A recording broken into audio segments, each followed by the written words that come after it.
Hello? Good morning, everybody. Happy Monday. Good morning, Becca and Jan, Rex and Baron Airy. It's Leaf Print. Welcome. I miss you guys so much. I hope you're doing okay. Sleeping in your own bed's a good start.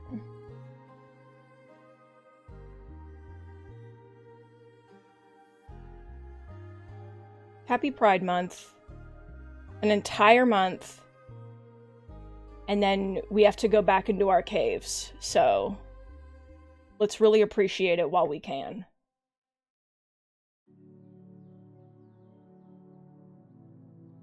No. There's not going to be any more lo-fi. Alex! Welcome. I want to hide the music widget. Mod views on your phone. You can be a mod that's so powerful.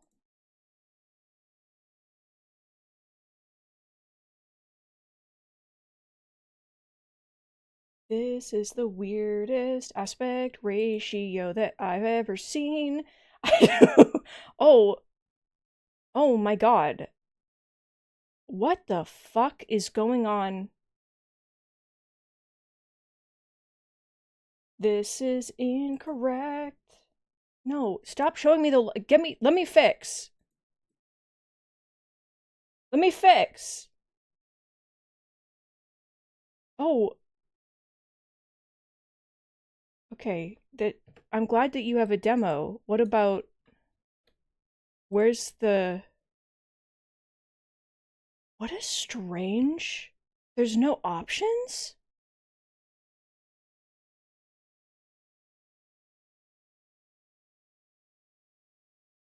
But, like, it's clearly, like, not... Let me restart the game. Oh my god. What is happening? It just said start demo. And that's not... But, like, it wasn't full screened and it was being really weird.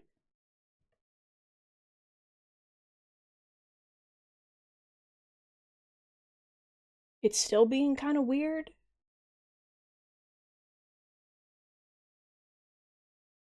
I think the bottom is kind of cut off, but I guess we'll find out.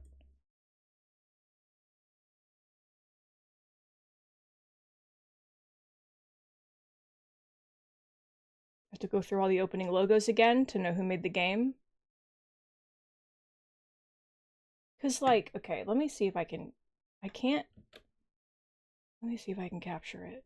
Let me...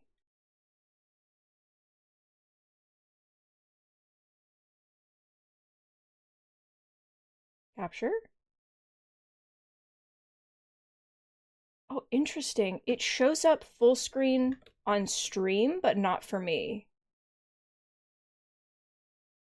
Okay, well, you guys can see. I can't, but that's okay. I'm missing, like, a bottom half. Not a bottom half, but, like, a bottom bit of the screen. But, you know?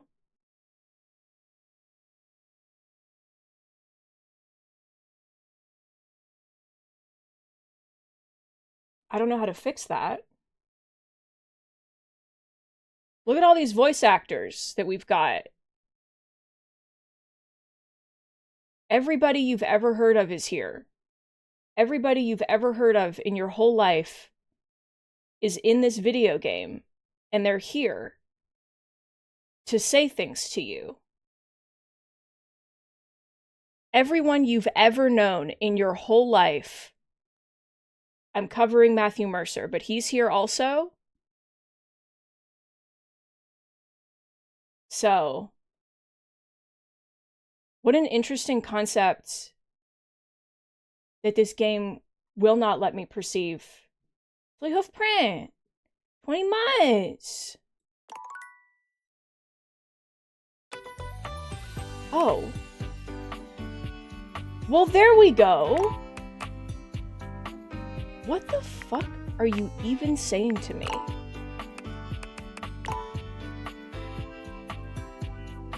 Okay, much better. Sure, I don't know about hurts, dude. Epic! How epic can the graphics be on this game? I guess we'll find out. Anyway, we're about to date everything. Like, I can't... If you guys haven't heard of this game, you're gonna date everything. I can't stress this enough. Oh! Me! Wait.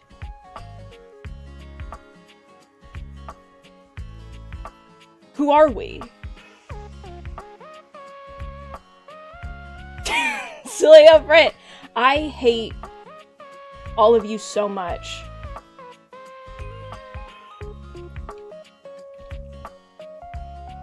They Them Brikachu from Coolsville at employme66 at smail.co.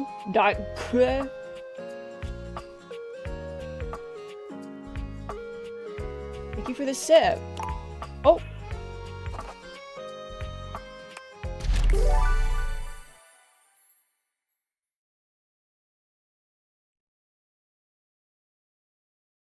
Extremely brave. Congratulations. Your degree in customer service has rewarded you with a remote job at Valdivian, one of the foremost mega corporations of our times. Yay. Though your house may be large, it is empty, and its halls long for visitors. The sticky notes on your bulletin board remind you of your ultimate aims, but for now, it's time to get to work. Dax, welcome. Joe Potato, welcome. Alex, yes. So, whoa, whoa, whoa, whoa, whoa, whoa, whoa. Oh my god.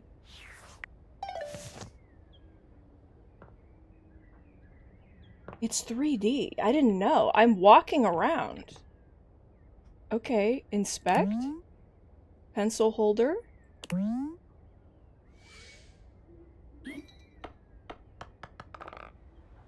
Okay. Okay.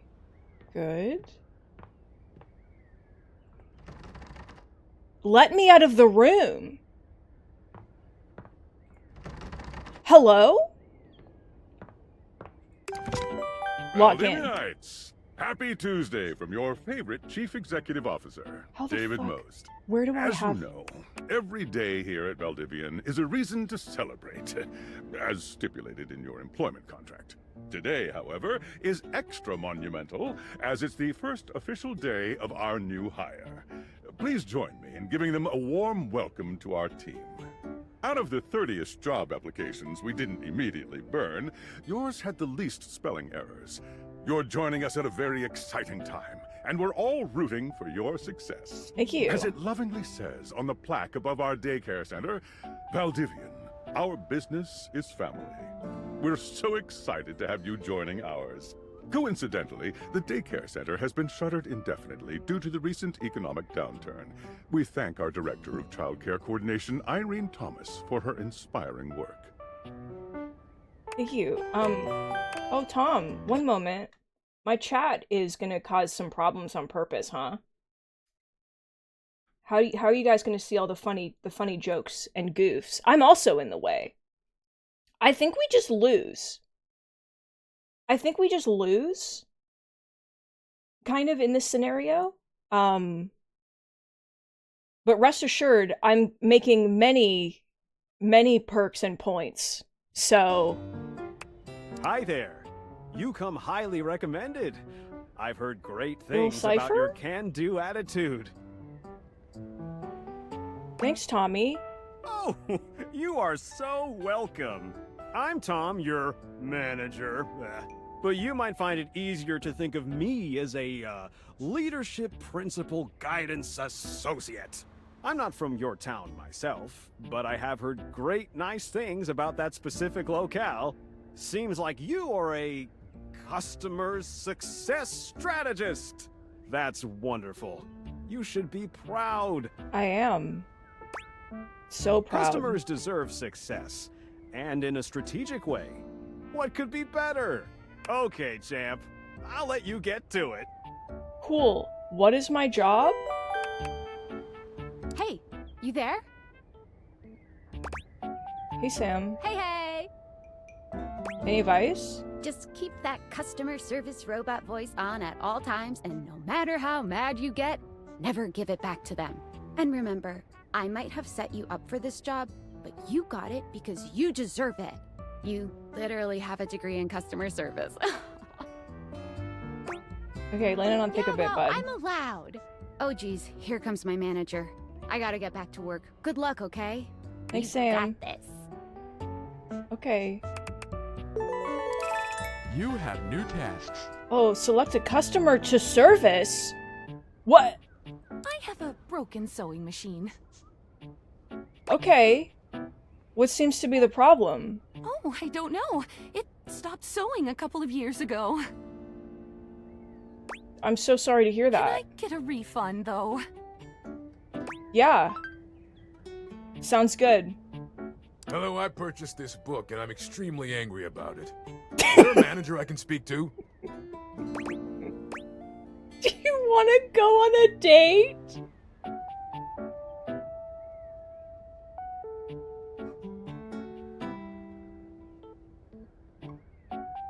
Absolutely not! Not Oh! while I fume so! Okay, fine. Thank you. Okay. I ordered this couch, but it popped in on my kitchen is all wet and covered with wet stuff. I'm so sorry to hear that. Okay, Can you explain how it popped? sure. I blew it up and sat on it, and then it popped. You said your kitchen's wet? Yeah. Were you using the couch in the kitchen? Oh, yeah. That's the best place for watching TV while fixing my knife. Okay, we'll issue you a refund. I Okay. am a science. Oh, they're breaking. I'm a science teacher and ordered this as approved series in which I give students an element to take care of. This is not cobalt. It did not respond to normal cobalt stimuli. Alright, what should it do normally? Well, normal cobalt is ferromagnetic. This is paramagnetic. Can you prove you're a science teacher? Yes, of course. I have my credentials and have tested top 50% in the country. Okay.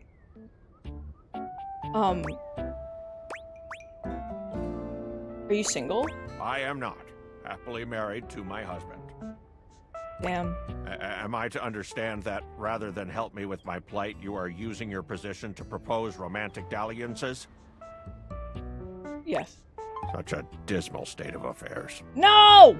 Hello, my name is Emmanuel, and I have counted precisely 480 paper clips in this box.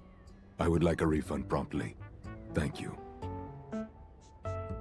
Okay. Thank you for noticing. Have a happy day to you. Like, that's, I mean, like, absolutely. There's not even a question. What's up, David? Valdivianites! Salutations from the chatbot that has replaced your CEO, David Most. Just kidding. CEO is an extremely important position, and there is no way a computer could ever replicate the ingenuity, expertise, and warmth I utilize daily to bring leadership to our team and value to our shareholders. Of course. Humanity is absolutely integral to the transformative work we do here at Valdivian, and I will defend the essential importance of human contributions in every single aspect of this company. Of course. Excluding, of course, the following departments: sales, marketing, finance, legal, operations, public relations, communications, product, research and development, customer service, facilities, janitorial, and of course, human resources. If your department has been affected, however, do not fear. Your new Val 9000 AI assistant isn't here to replace you. It's merely a useful tool to help you determine if your job is obsolete. Speaking of, please join me in bidding a fond Valdivian farewell to Glenn Bernard and the amazing artificial intelligence team that built the Val 9000. While the Val 9000 My star went has down! unfortunately determined your incredible skills would be better utilized elsewhere, your contributions to our shareholders won't soon be forgotten. Okay, thank you. What's up, Tom? Champ! Got a quick minute? Sure thing, Tom. Oh, knew you were always good for a quick minute. Fine, The thing welcome. is, Valdivian has done some really intensive research. And it looks like Val 9000, the latest iterative AI tech, is going to be taking over your job for the foreseeable future. Should we as a species be concerned about this? I don't think so. Okay. So I guess we don't necessarily need you around anymore, but we can't exactly let you go without cause.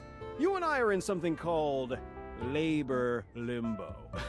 We'll be around until we specifically muck things up, which then they can terminate us with cause. So, no muck. I'm over here doing my best too. Keep following the leadership principles and I'll check in with further updates. Okay. What's up, So, Say? are you one of the affected people? Yeah. I mean, I knew this was coming soon, but like, didn't expect it today. Sorry for getting you this job and then getting you fired. Chick Spreader, welcome! Is it her, Bear? Is it the love of your life? Wait, is this Aerie? I'm not fired, I'm in limbo. Oh yeah? That kind of makes sense. In a completely twisted way, of course.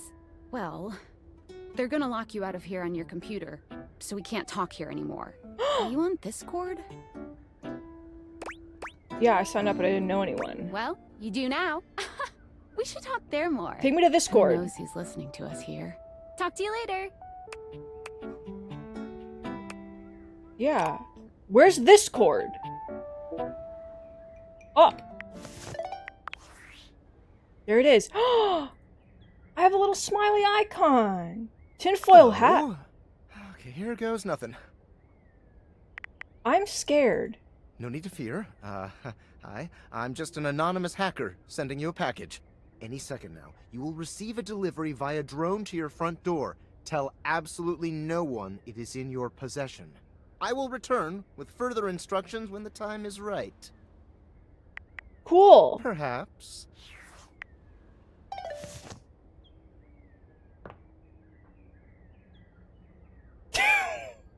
Is that Lin-Manuel Miranda? Can you imagine? Oh! Hello? You can't come in the window. No, you can't come in the window! Oh. Oh. Oh, no!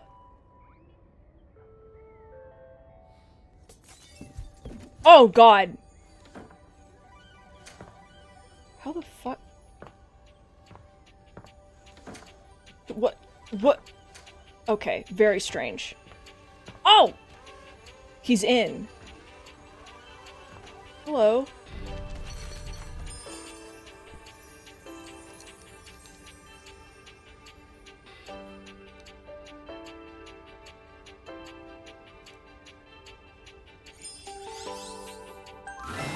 You're not quite sure how it happened, but there's a smiling, pink-haired stranger standing just a few feet away from you. You don't remember inviting anyone over. You'd certainly remember inviting someone this cute to your house. Hey there! Hi! Your life is about to change. Okay. Hope you're ready. Huh? You know it, but I'm not just any pair of glasses. I'm here to help you out. I'm a pair of Dateator glasses. My name is Skylar Specs. Woohoo! Hello? My lenses have special properties. They allow you to directly acknowledge a thing's existence. A thing? Or date. It is Felicia Day. You see all the things around your house? Things you might have taken for granted? Now you have the power to get to know them better. A lot better. And I have a feeling, just a silly old little feeling, just a grumpy feeling in my little tum-tum. Oh, never speak to me again. Oh, this is the last conversation we're ever gonna have. That it'll help make your life a little bit more richer. And maybe find some love. Love that is all around you. In fact, let's go on a date right now. Huh? Okay. So, we are going to awaken our first dateable object. Go up to a door, any door, and shoot some cool beams at it. Yeah, pew pew pew pew, go, go. Awake. You got the Deviators. Hold down space when wearing the glasses to speak to it. Which door? This one. You're still standing in your house, but the unbelievable amount of bouncer energy radiating from the tall stranger who's just appeared in front of you would have you believe you're standing outside of a club. No funny business. Oh. I don't want to see those spectacles being used for something untoward.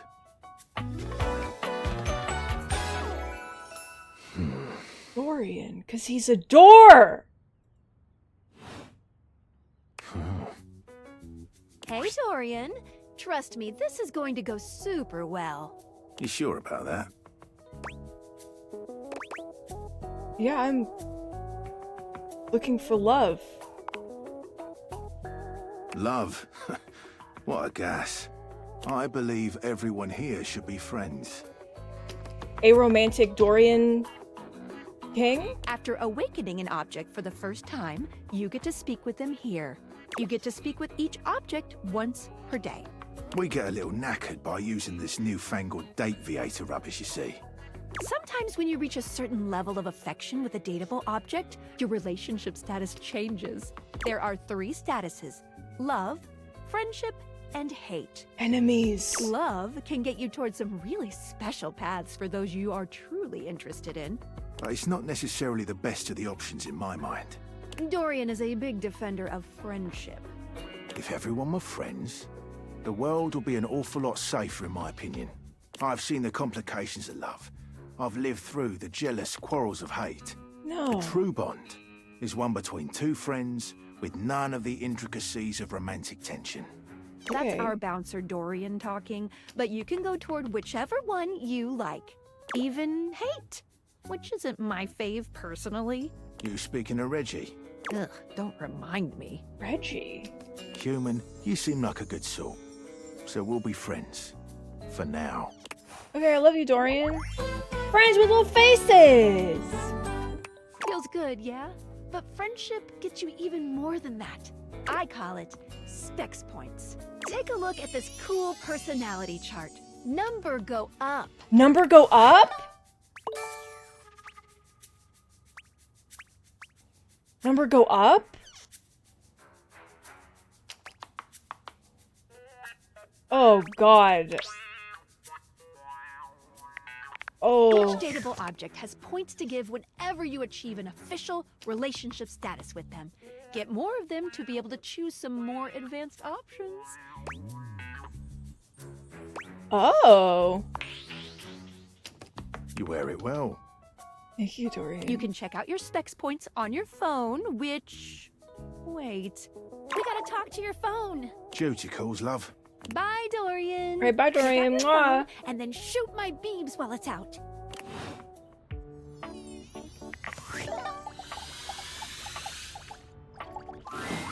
A beautiful stranger with a dazzling smile appears Dude. in front of you, shooting you a knowing wink.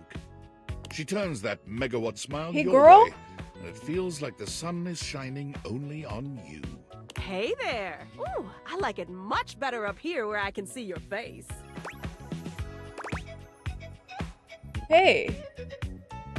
Your life just got a whole lot better. That's what. Of course, to really enjoy it, you're gonna need someone to show you how things work. What's your name? Hello! Okay, you know what? They had me at Dorian. They lost me a little bit, but it's fine. Hey there! Oh, you must be Skylar. Glad we've got the human on board with the latest tech from Valdivian. I've been doing a little tutorial with them about how things work. Oh, well, my sweet human. Lucky for you, I've got a gap in my schedule and a soft spot for that lost puppy look. Will you fall in love with me? Oh, I mean, I know you well enough, but not that well. Let's see if we click first.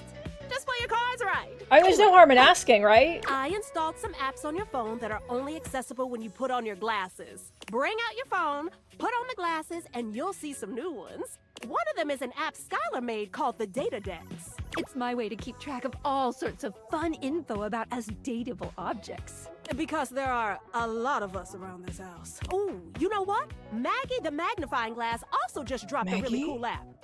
Ooh, gotta run! Another call coming in! Bye, Phoenicia! Anisha, okay. Onward! Now, go awaken the magnifying glass in the living room. Which, of course, is conveniently located on its own little shelf next to the piano. Thank you. Whoa. I want to wake everybody up, though. This isn't fair. Stop telling me who knows. There's a distinct air of mystery to the private eye that stands before you. She reminds you of the old detective serials your parents used to watch. She gives you a scrutinizing glare through her magnifying glass, one eye comically enlarged. It's especially goofy looking to see it on someone with glasses. Well, well, well. What have we here? Aha! Maggie! You're not a suspect, are you? I don't know. Very suspicious behavior, this not knowing. Maggie, it's our humans' first day talking with us. Go a little easy on them. Interesting. These glasses come in from the outside and are already trying to influence my case? Trust me, this human has a lot of potential to make this house a better place. It's true. Doubt it. Regardless, as you are the human, I should give you a way to track down all the suspects yourself to keep you on my side. It's Harding? Oh! I call this feature Rumors. It's installed on your phone. Rumor! But it's room. But it's spelled like it's a room because it's all about the rooms in the house. Ooh, that tickles. Unlike Skylar's Data Dex that gives you the lowdown on those you've already met, Rumors tracks clues you've been given to locate all the pesky, hidden objects that are tricky to find. It's good for rounding up suspects, tracking down evidence, and getting a sense of the household scuttlebutt. Cool. It'll be tough, but worth it. The more you find, the There's like better your hidden specs guys will be. in this house? Take a look at Rumors in your phone. It'll help you find your way to your last dateable for today. Good luck, Gumshoe. It's getting late. Thanks, Mama. Who should be the last one we talk to before I run out of charges? Oh, check out that.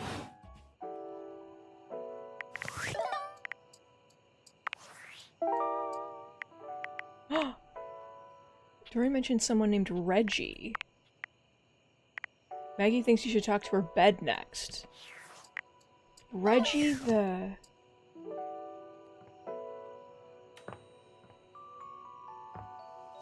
Oh! I do have Discord. She hasn't spoken to me. I'm sorry. What do you think a Reggie would be? The Reggie, the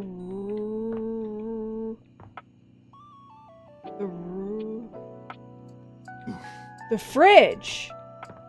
Oh. Timmy, welcome. No! Fine, I'll talk to my bed. You absolute son of a bitch.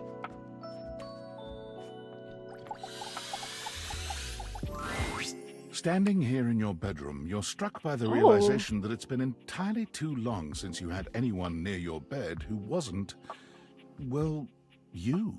How strange, then, that the beauty standing before you feels so familiar, even though you're certain you've never seen her in your life. She's all curves and comfort, a soft body and softer facial features that seem to invite one closer subconsciously. She's positively enchanting. Hey there, stranger. Hey. Why do I feel like I know you? Because you do. I'm Betty, And I'm your bed. Betty. Oh, Betty. We've been sleeping together so many years, it would be a little weird if you didn't know me, don't you think? Yeah, it would. I've been sleeping with a beautiful woman and I didn't know. A beautiful bed, anyway. It's a shame for someone as cute as you to be alone for so long, isn't it? Oh my god. Will you be bringing someone back here anytime soon? Oh my god. I wasn't expecting, like, this amount of violent, horny energy.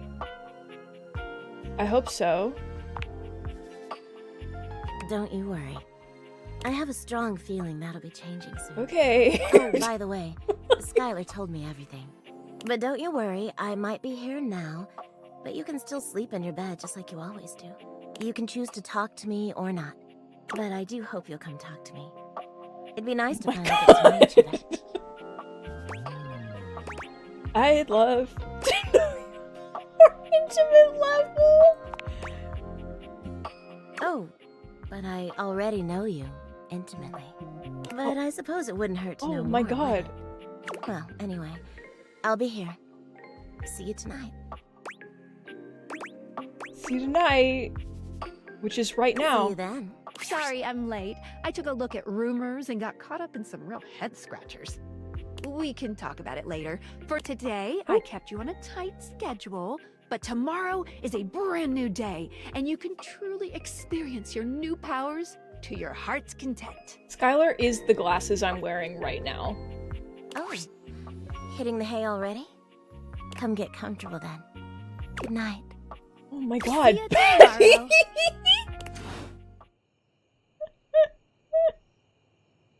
Oh my god. Dude. Okay, take the glasses off. Go the fuck to sleep.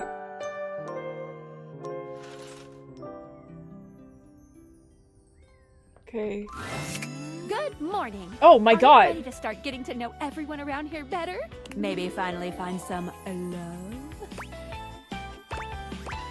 Okay. Yeah. Glad you asked. I was sent to you for a reason. A, well, mysterious reason. Oh. Can I know why? Not until I know that I can trust you. Since there's no one else here you could ask about it, I'd recommend doing the only thing you can do, and date. Okay. Any other questions? No, I got it. I got it. Thank you. That might be it for this little Date Viators tutorial, but I think we're gonna see a whole lot more than we ever imagined pretty soon. I'm ready. Let's date! Okay.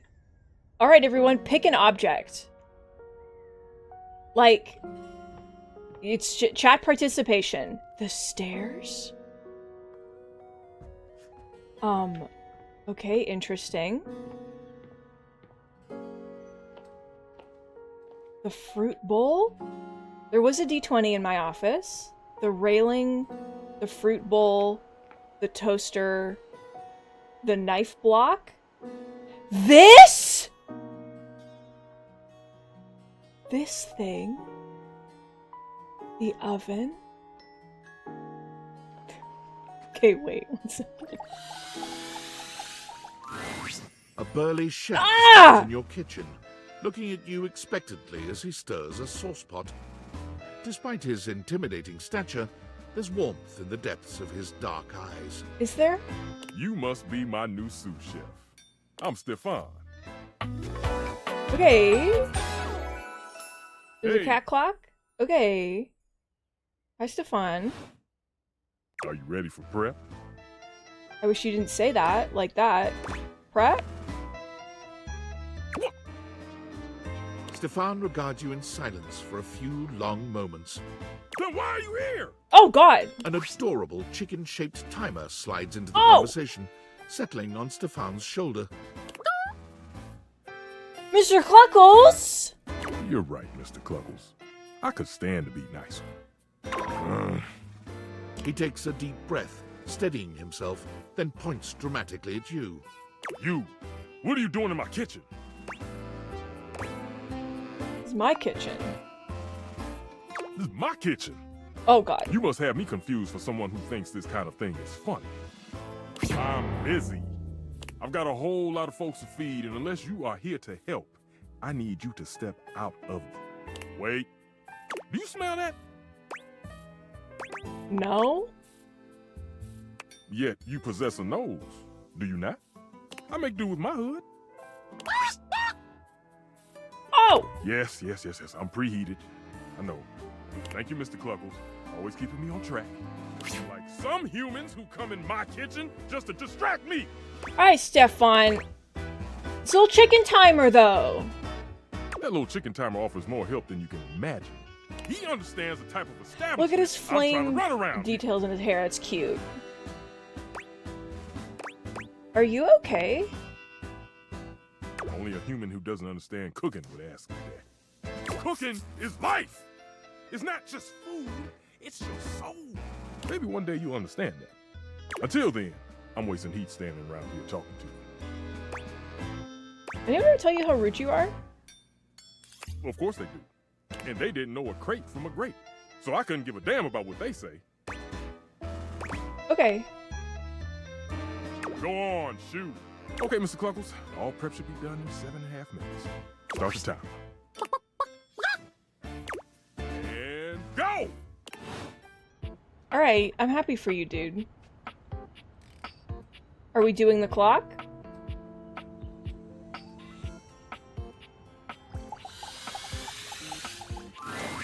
You see a slim, dainty gentleman in a well-tailored suit. He's absorbed in the ticking of a fancy pocket watch, but it's the feline ears on his head that most catch your attention. A tail sprouts from just above his backside, moving back and forth in time with the watch. Tick, tick, tick. Uh-huh. Talk, talk, talk? Don't. Oh, I'm sorry. Do not taint the perfection of the clock with your disgusting imitation. Why have you...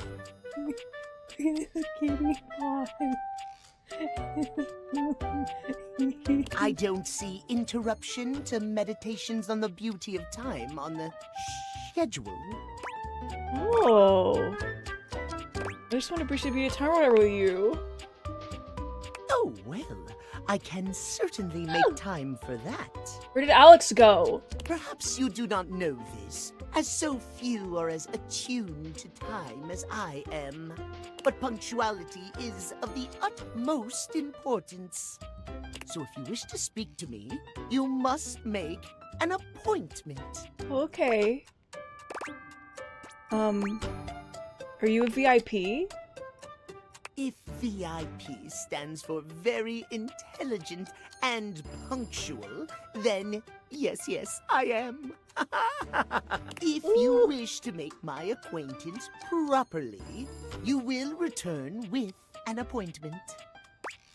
Okay. Are you gonna tell me your name before I do that? Sweet heavenly hours, I was so busy reprimanding you, I forgot to introduce myself. Not that you didn't deserve it for breaking from the schedule, but it is no excuse. Timothy Timepiece, at your service. Timmy! Timmy! He has paws on his feet.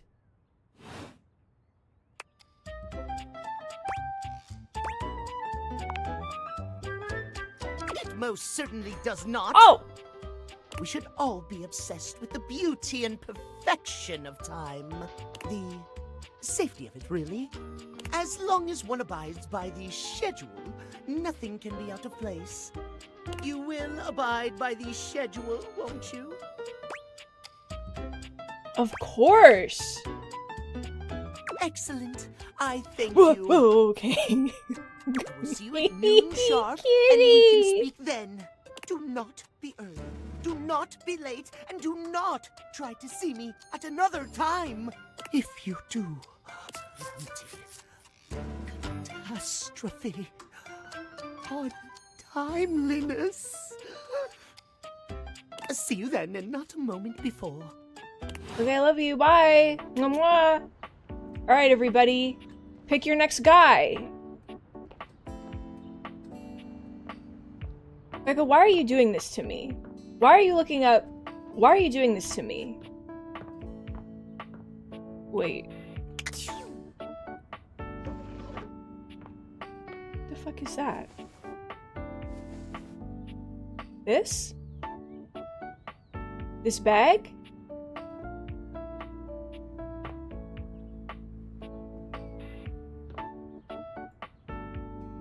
It's the only drawer I can move, I think.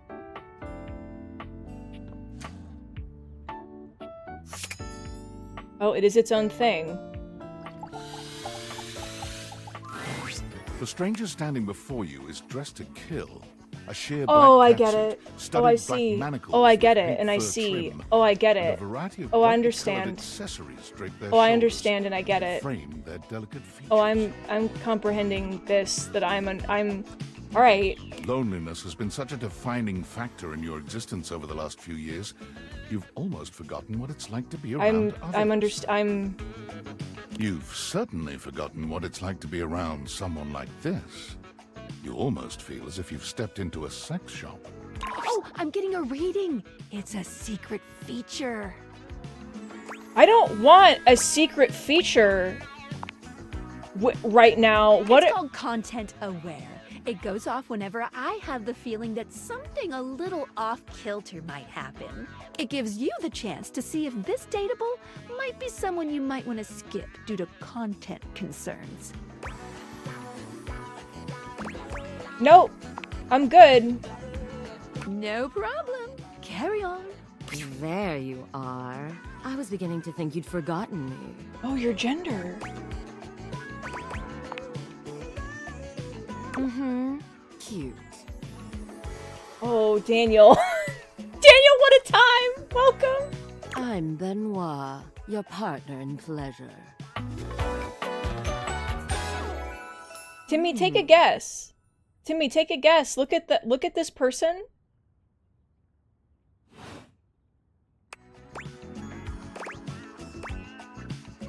Oh. What many call sex toys, yes. I prefer to call myself your ruin. Okay. It's really about time you came to speak to me. Given the way we met, someone less confident than me might really take it personally. They look at you expectantly, raising an eyebrow. You do remember the way we met, don't you? Did I buy you? Are you a gag gift? I bought you? Question mark? You think you could afford me? Please, no, that wasn't it. Gag gift. They look absolutely disgusting. But get it? Cause it's a The only way to strip the word gag of all its appeal. Some friend of yours thought they were hilarious. You moved into this house and your friend brought you a big box. You opened it up to find... what else? A smaller box. You opened that to find another small box. Okay. And so on and so forth. So funny. Eventually, you got to the smallest box. And there I was. A bright-eyed virgin. Yours for the taking. But there's still time to rectify. Ah! After all, you're here, I'm here, and I know you have nothing but time. So how about it? Me and you and mind-bending, earth-shattering pleasure? Okay. What's gonna happen if I say okay?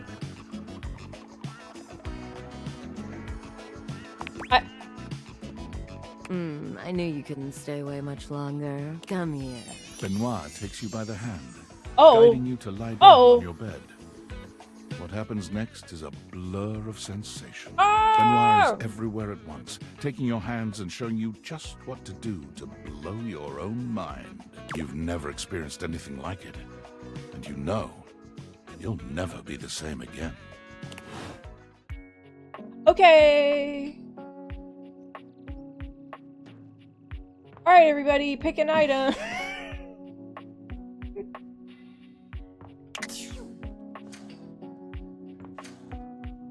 Oh, there are so many more rooms than I thought there were. Oh.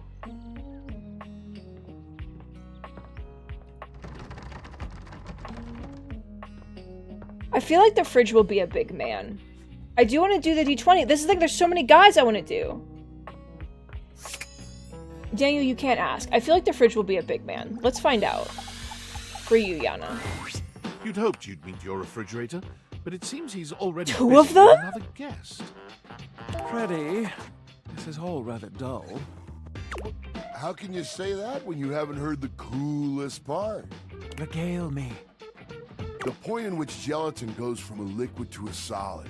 Can you guess the temperature? Certainly. Go on. Guess for me. I do not guess. Perhaps this human would like to essay an attempt. Gelatin is always a soup. I've never heard of it that way. I think that's wrong, but, fun guess. Oh, look at the time. I must be on my way to a more interesting conversation. Now alone, the massive Yeti turns his attention to you. You want to speak to him, but it takes you a few moments to process what you're seeing. Yep, that is indeed a Yeti.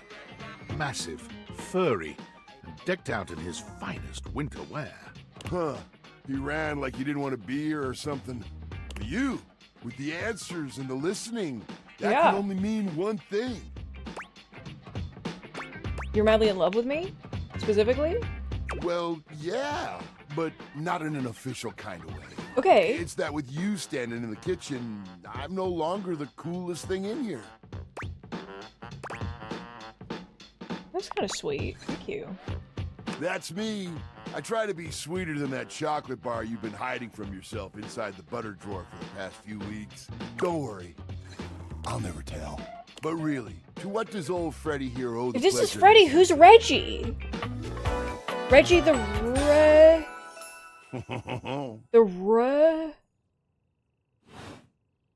Oh, did you make another order to Food Fetch?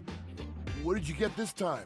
Did you order sushi? Oh, I love it when you get those little rolls that you have the tiny bubbles on top. No, wait. You know what we haven't had in a while? Burritos. But you might want to hold back on the beans because, well, you know why. You got it, Freddy. So what are you doing here now? Oh, don't tell me. Let me guess. Are you feeling fancy today? You look fancy, cool kid. I bet you're feeling fancy. I got it. You ordered my favorite. That duck from the one place that I can never pronounce. I love duck. What else do you like? A burger? Chicken tenders? Empanadas? Oh, I love when you use Food Fetch. Oh. The possibilities are endless. As endless as they can be within a 10-mile radius. We have plenty of food here, don't we? Oh, sure. We sure do. You sound so adult, cool kid. We have food at home. Cool kid. But I guess you do still have stuff left over from the last few Food Fetch orders. You hungry? What can we get you? We've got those leftovers from that Tie Me to the Moon place, the slice of cake from I Like Big Bunts, or the pizza from Pie on Life. Which will it be? I want cake.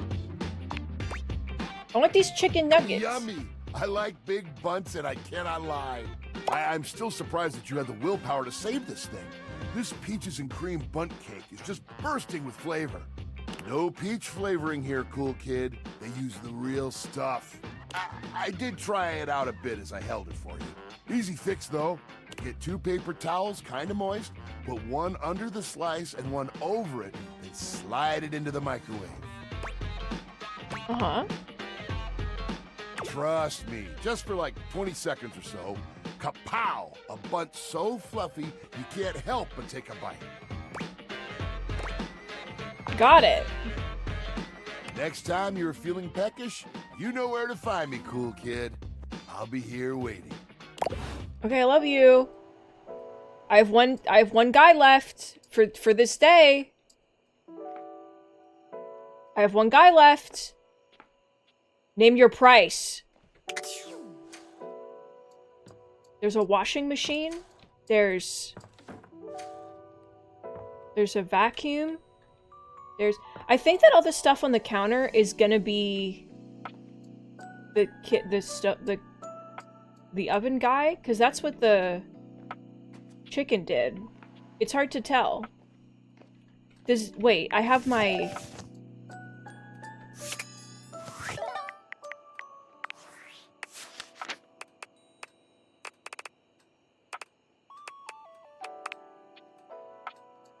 Oh, it says who they're voiced by. Okay, but it doesn't tell me, like... Holy shit, there are so many guys! Wait a second, there are so many guys.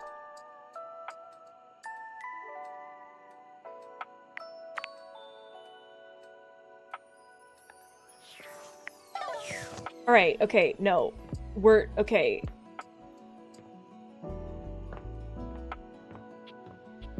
Timmy, no, this is still the demo. Piano? Piano. We're gonna do the D20. Dressed in black and gold stands before you, her eyes closed and one hand held delicately to her chest. She sways softly, silently, as though she were listening to music you can't hear. The silence is so long and profound that you begin to notice just how noisy your house is. You can hear your clock ticking, your refrigerator humming, and your air conditioning blasting. Has it always been so loud around here? Hi. The silence persists, and this stranger continues to ignore you, lost in her own world. Whatever it is that she's doing, she's clearly very serious about it.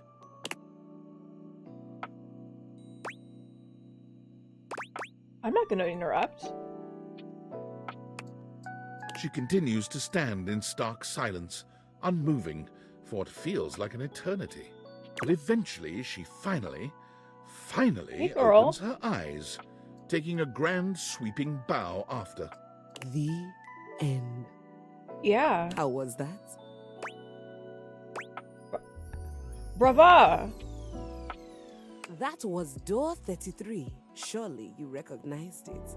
It's an avant-garde piano piece. Oh, I love her 33 seconds accent. long by the composer John Gage. Honestly, the man was a genius. I mean, the idea that music can exist without the presence of a single note. Breathtaking. You know, the very first time I played it was when I was in residence with the Dulce Mio. You two have met, I'm assuming?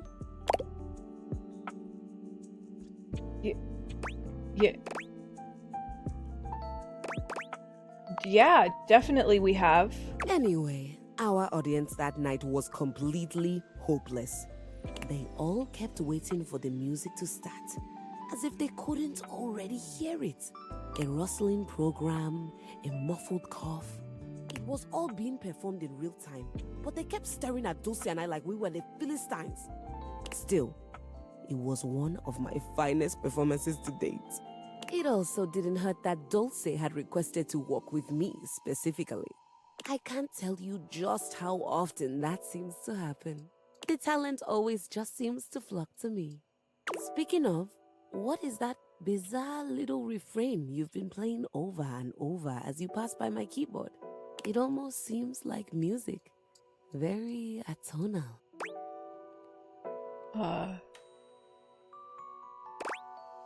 I think it's a repressed memory. How fascinating. Well, whatever you are playing, I look forward to its evolution. Thank you. Keys. So long, Maestro. I love you. Why can I crouch?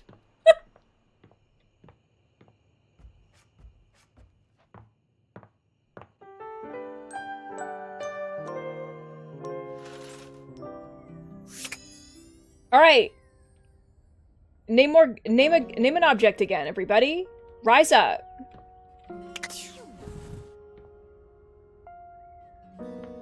D20. We got it. Daniel, don't worry about it. We got it. Rise. You've never been ashamed of your interest in tabletop games, but ever since you stopped seeing people, you've spent far less time role-playing than you used to. The cloak-wearing nerd standing before you reminds you of days gone by, when you used to gather around a table with your college friends and pretend to be someone else. I think it's Mr. Mercer. Oh there, traveler! It is! Hi, Matthew! No. Ho, as in, hey, howdy. How are you? You know, simple salutation. Hello! Ah, that's the spirit. I'm Chance, your D20. That's a good name. The mysterious cloak comes off. You have a face! And you see the friendly face beneath. Hi, bud. Welcome. What a good name. That's so cute. Taking a tiny respite from the drudgery of work? Mm-hmm. You know what they say about all work and no play. I actually have no idea. All I do is play. If you are up for a real adventure, I have just the thing for you. Mm-hmm. Have you ever heard of grottos and gargoyles? Of course I've heard of G&G. Oh, that's great!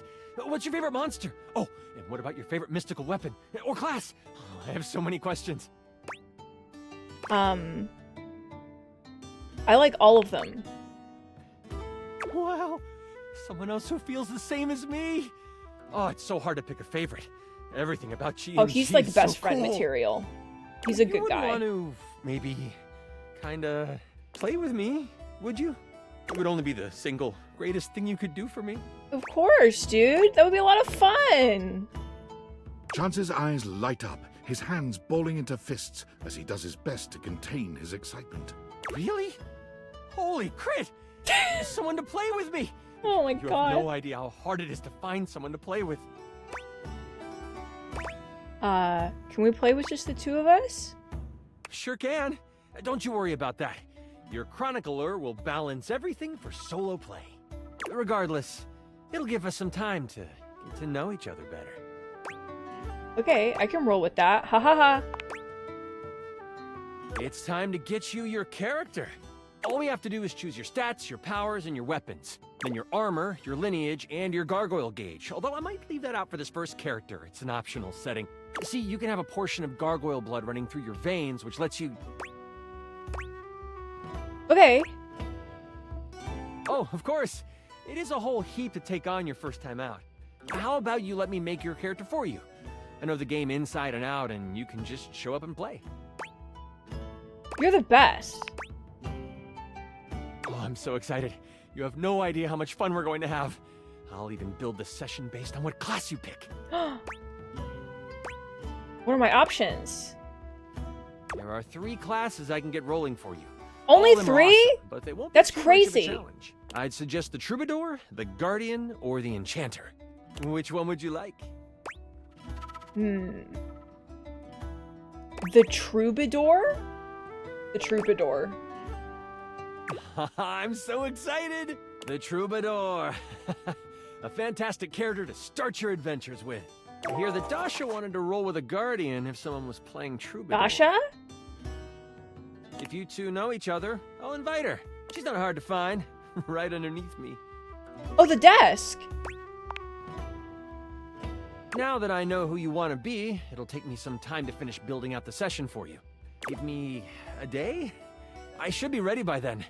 Anything before that, and it's a bit dicey if I'll be ready or not. Silly hoof print. What have you done? Silly hoof print. Ah! Silly hoof print! Oh! Every day is a win with my best friend Silly hoof print. Wait. Wait.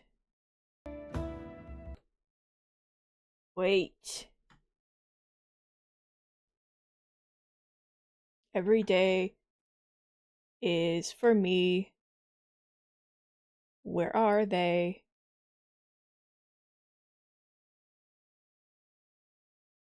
No! Be visible! No! 1 second! No! I'm working. Don't you fucking interrupt me, game. I'm working.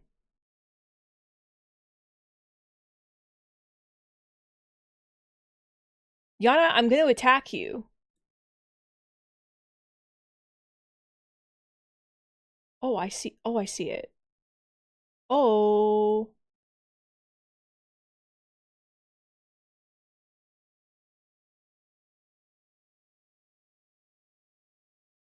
Oh.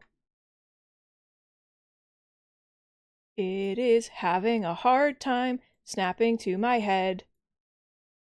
It's having a very difficult time snapping to my head. Where? Sleep of Print saved me. Sleep of Print. Okay, rotation. Rotation. Rotation. Oh! Yay! Thank you, I'm sorry. I was very confused and scared. Yay! Very excited for all my guys.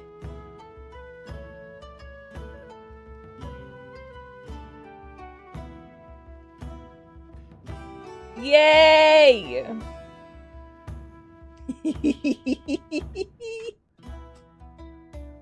I'll make sure that I have the numbers exactly right, because it has to be perfect. It has to be perfect. I think it is. Okay, wait. Oh, it's a little off. Exactly 270. Thank you. Okay. Swiftprint, you're a genius.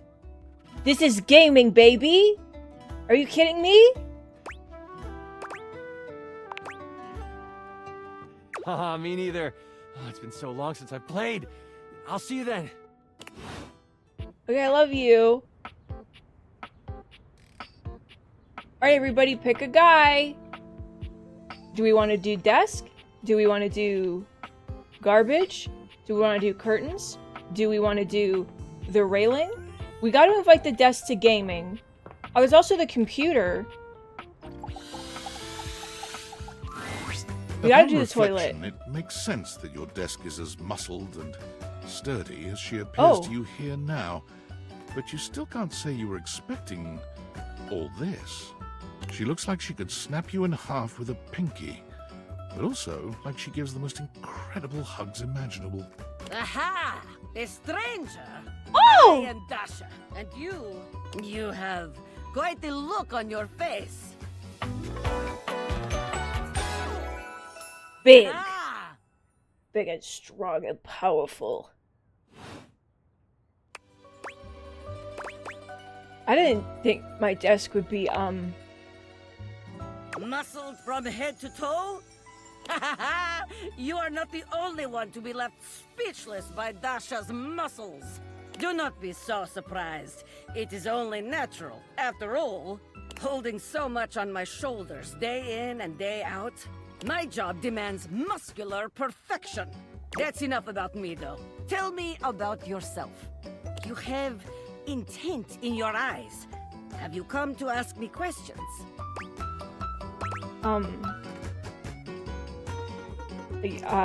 You're really perceptive.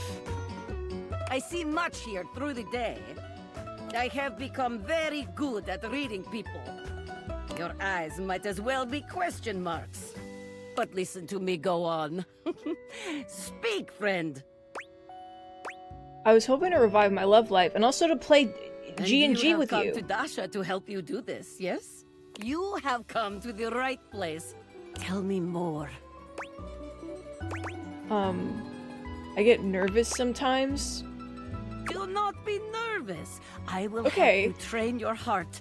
The heart is, after all, a muscle too. And all muscles can be trained, strengthened. With my guidance, you will be swole on the inside. Oh. Hell yeah. This is the spirit. You are winning already. Pretend that I am the one who makes your heart flutter. What would you say to me? You are the one who makes my heart flutter. You are funny one. Great joker, you. Try again. Seriously this time, huh? You really don't think that that could be you? We are only just meeting, my friend. It was very funny, really. But the time for joking is over now. Okay. Okay. Perhaps there is too much pressure. Perhaps we must go back to basics. We are side by side at Tasteful Bar. I am just your type. You wish to impress me. Okay. How do you get my attention? Nice muscles, can you pick me up? Oh, you would like that? Come here. Oh! Whoa! Dasha lifts you ably with one hand, raising you high off the ground as easily as you might lift a pillow. She sets you down with a proud grin. You seem to enjoy being lifted over my head like barbell. I rather enjoy it myself, to be honest. You are like tiny feather. Lifting you is like lifting baby. Okay. There's probably a sexier way to say that. It is true, though. Oh god, but I hit my mic, I'm perhaps sorry. you are right. Wait, what am I saying? We are here to train you, not Dasha. We must focus. Still, you have impressed me in our imaginary bar. Here is my number, attractive stranger. Now, the question is, will you know what to be doing with this number? I carefully fold it and put it in my pocket, and then I call you after a reasonable amount of time. Yeti! Happy Pride Month, bud! Have a good day, I'll miss you! Yes! Tasteful, classy, excellent. Excellent work today. Come meet me another time if you wish to continue your lessons. I have much work to do, but I have enjoyed our time together here. Thank you, goodbye! See you next time. Okay, let's go to the toilet, because... Oh, I, like, touched him. Sorry, Dorian.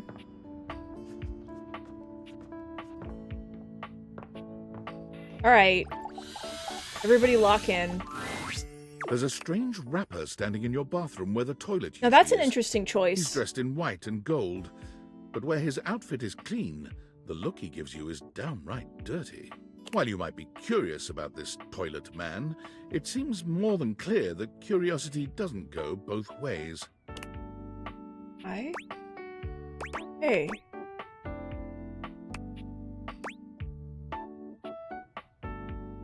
Disgusting. You're the toilet. What's that like? The toilet man springs into action, raising his hands to his mouth as he please begins don't. to beatbox. Please don't.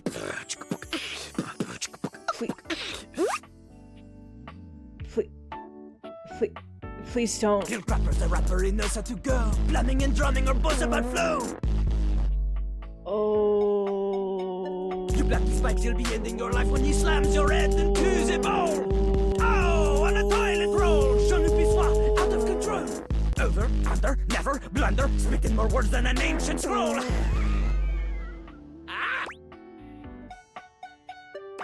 Okay.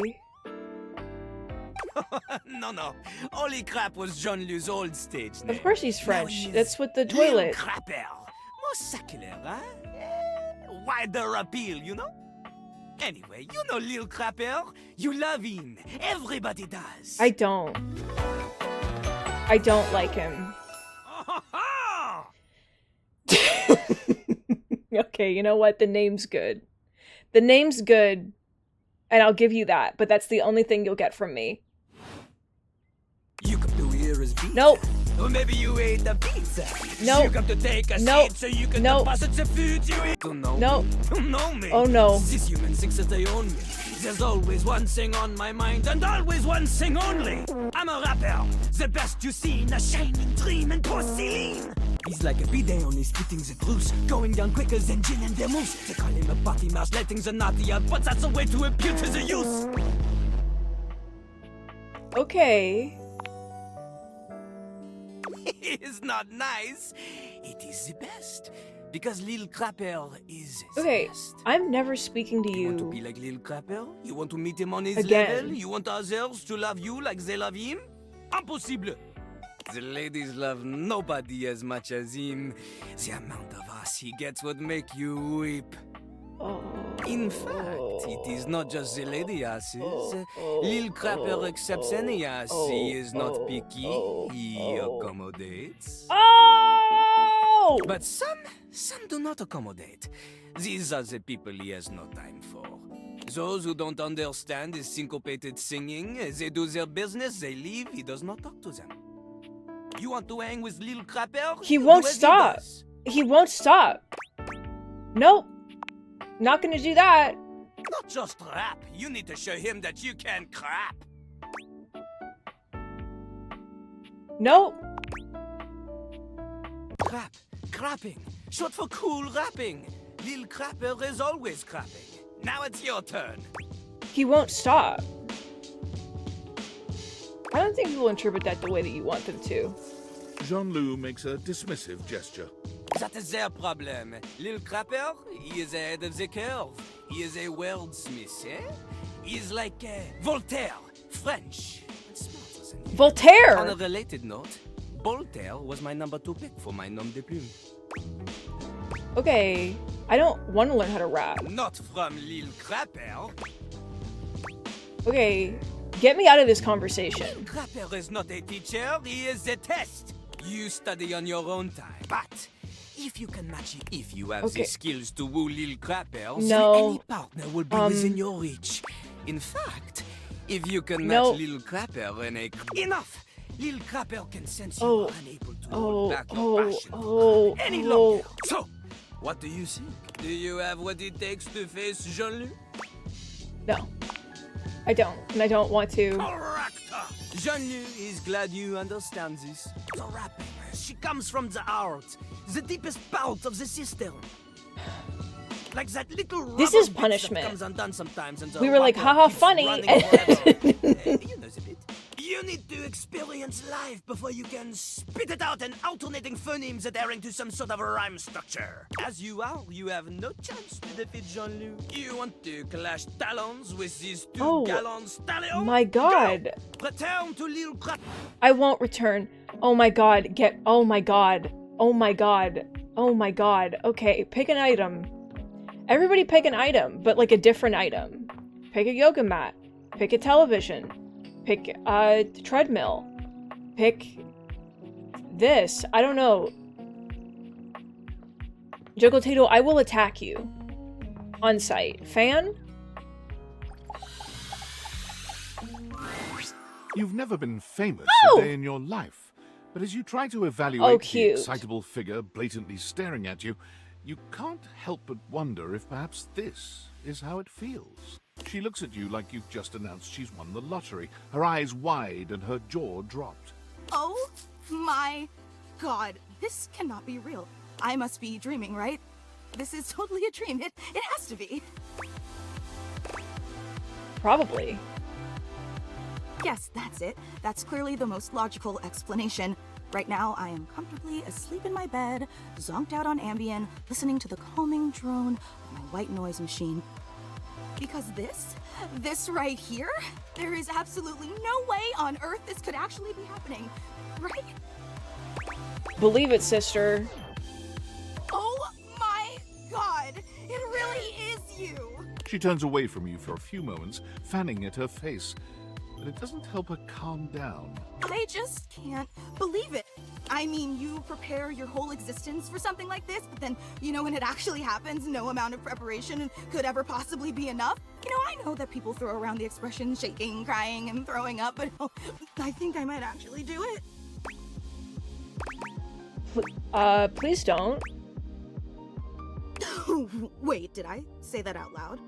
Ugh, I don't know why I even said that. I'm so sorry. Oh, it's Mika! It's just that my heart's racing a mile a minute, and there's definitely not enough oxygen getting to my rotors. Which means I'm liable to blurt out just about any random thing that pops into my head.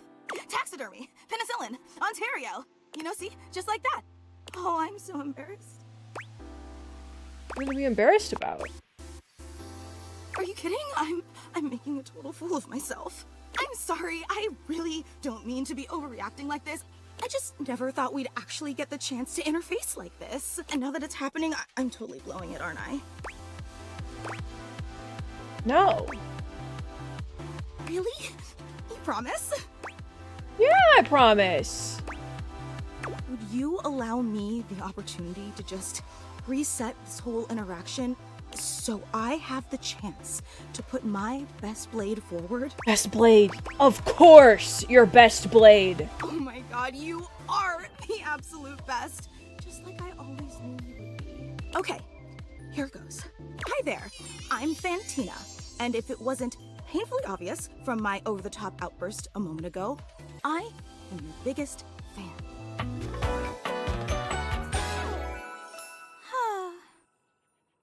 Yeah. That's so cool. Oh, I'm so glad you feel that way. I've been a huge admirer of yours since the second you brought me home from that discount electronics outlet all those years ago. Just everything about you is so unbelievably impressive. I'm constantly in total awe. That's so sweet. It's true. I've never known anyone so inspiring. The way you wash the dishes, making sure they're sparkling clean even before you place them in the dishwasher. The way you adhere to a strict daily routine with every single minute pre-planned weeks in advance. The way you always file your taxes 3 months before they're due. Oh, there truly aren't words for how incredible you are. Thank you so much. I definitely do all of that. Of course. I just want you to know how absolutely inspiring you are. You know, I really don't want to bother you any more than I already have, and I know your time is extremely valuable, but I was just wondering... No, it's silly. Forget I ever said anything. Tell me. Well, I was just wondering, if it's not too much trouble, would you be willing to sign one of my blades? Just so I have something to remember this amazing moment by. Only if it's not too much trouble, though. I really don't want to inconvenience you. Of course! You take the permanent marquee Fantina holds out to you and scroll your signature along one of her blades. Oh boy, wow, that feels really nice. Okay. But okay, I'm not gonna say... Yum. Yum?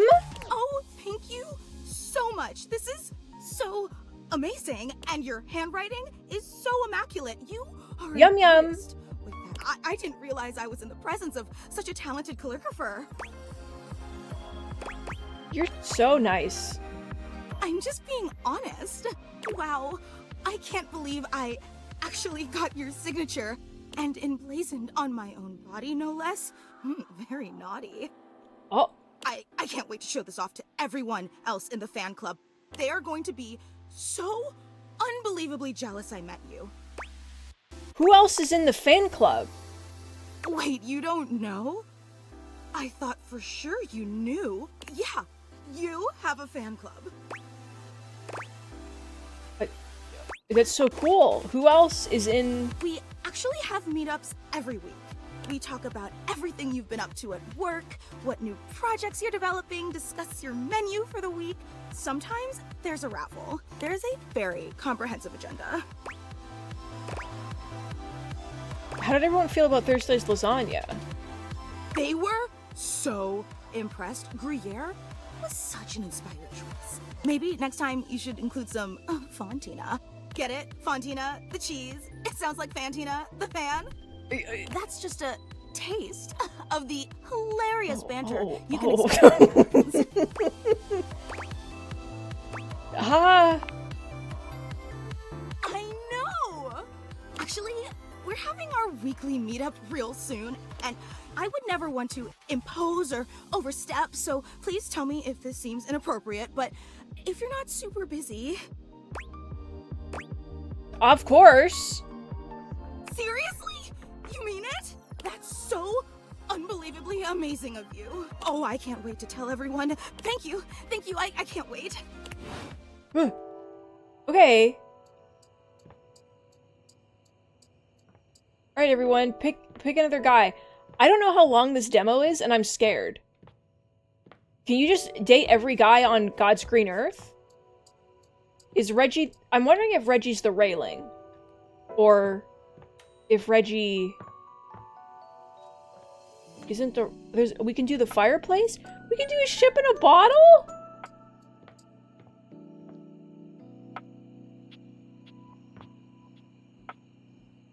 Do the window, the globe. Daniel, I'll attack you on sight. Table, little record player, fireplace. The fiery figure that stands before you nearly defies description. Oh. He's fire-given form. But despite the hot air that radiates from him, there's something decidedly chill about his entire being. Hey, what up, hot stuff? Oh. It's about time we sparked up a conversation. I'm Dante, the fireplace. You're cute. Unexpected, but you're cute. Mm-hmm. Sure, we just met, but you could think of me as an old flame. You've been expecting me? Of course. The hearth is the heart of the home. I seen what you're doing. Zuko! Fired up too. It is Zuko! Holy shit. They really did it. They really did it. Nah, not like that, little freaky deaky indoor dork. Fired up to teach, and you need my help. What is the budget of this video game? You bet I do. Uh-huh. You got as much game as an abandoned Toys R Us. But it's all good, because I've been waiting for the perfect student. Okay. Yup. If you really want to up the ante in this love hunt, you need to work on your pickup lines. Okay. Yup. It's not always gonna be so easy as firing up those specs and talking someone's ear off. Be it love, friendship, or hatred. The sizzling art of the pickup is all you need. I'm the master, and you're the perfect human to pass the torch to. You really think I'm worthy? Hell yeah. Just look at you. You're the exact right amount of smooth and rough around the edges. Like a piece of firewood. Full of potential. But right now, you're also kind of a soggy stump. Okay. I can make you crispy, baby. My Okay. point is, that with my help, you got a chance to burn bright. But if you don't learn how to take the first step by talking to someone, you won't ever light the flame. Okay, thank you. No sweat, hot stuff. Okay. I think it's time we start the first lesson. If you can handle the heat, that is. Okay, bring it on, sure. Haha, hell yeah! Tell you what, let's start with some punny pickup lines. See what I'm working with here. So what do you think? You up for it? Oh, my poise is so bad. Fire away. Seems like you're already getting the hang of this. All right, how about this? What up, hottie? Got a light? Because I think you just might be my perfect match. Huh? Huh? What'd you think? Dante, is there something going on that you'd like to talk about? Honestly, it would work on me. See? It's fun, right? But I just can't send you out there with my trademark material. I gotta show you how to come up with your own. Teach a man to fish and all that. How would you mix it up? Stir the coals, you know?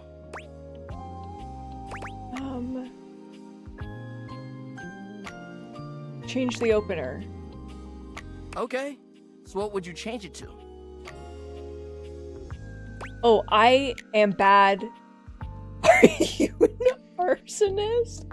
I can't. I'm so bad. I feel you, and I totally get where you're coming from. You see, that was all a trick question. Or I'm charmless. I'm maidenless. I was just trying to show you that pickup lines can be corny and fun, but not always the perfect opener. Oh, my empathy. As long as you're not relying on them, they can be pretty fun. Now you're getting it. Tell you what, I'm gonna teach you how to make connections in a deeper way. And your first real lesson in the art of the pickup isn't about some magic one-liner. You're gonna learn how to open the gates of someone's heart, get to know their soul, you know? You ride with me and you're gonna learn how to be smooth, but in a sensitive way. I call this style the way of the flame. Think you can handle it? Okay, can I have this? What is going on? I'll give you a day to cool off. See me later for our next lesson, you little firecracker. Later! Alright. Mwah. Ah!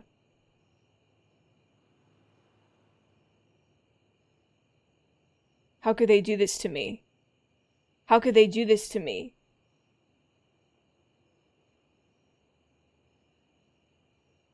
Timmy, it's not out yet. So...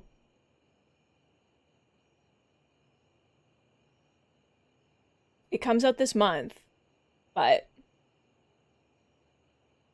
there's a ducky? The vacuum guy? There's a... who the fuck is this? Who is this?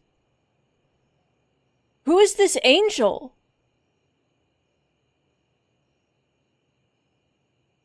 Who is this? What do you represent? You're all like stitched up? Or are these pins?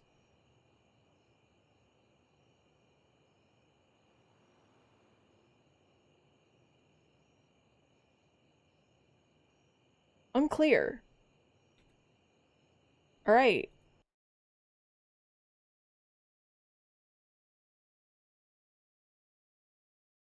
Yeah. And that's it, my friend. No! Rubber duck. Every day of my life. There's a creature!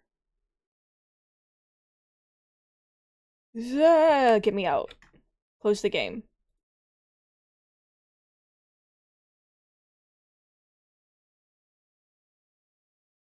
It's over. We're not gonna know until the game is out. So what's next, guys? Do you think... Yana, I'll do this for you. I'm still gonna play the demo for you, even though I own this, just so that we can have a little taste, and then I'll continue it. Or should I play a different demo that I don't own? I also have TOUCHSTARVED, the demo, which is going to make me start sweating in ways that I don't think anyone's ever seen, and that really scares me. We're still doing demos today, so we can do like other stuff throughout the week and like the month. You don't know what TOUCHSTARVED is? Becca, do you not know what TOUCHSTARVED... Okay, I'm opening TOUCHSTARVED. Everybody shut the fuck up.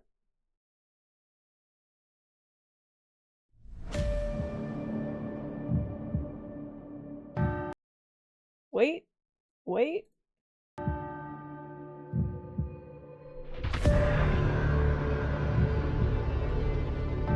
Alright. Alright. Everybody shut the fuck up.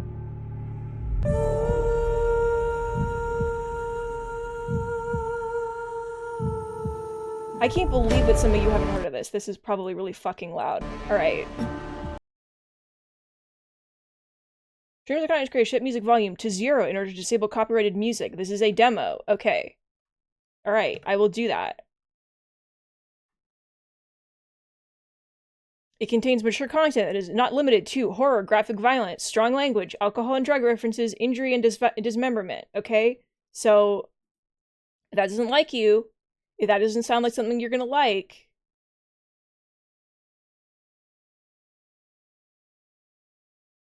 In TOUCHSTARVED, your choices matter. The decisions that you make may result in unique dialogue interactions, or even choices in red text, which contain exclusive content.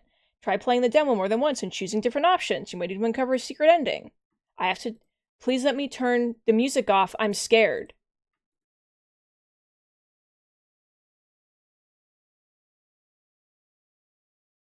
This is... I have so much pressure now. What do you mean? Who are we?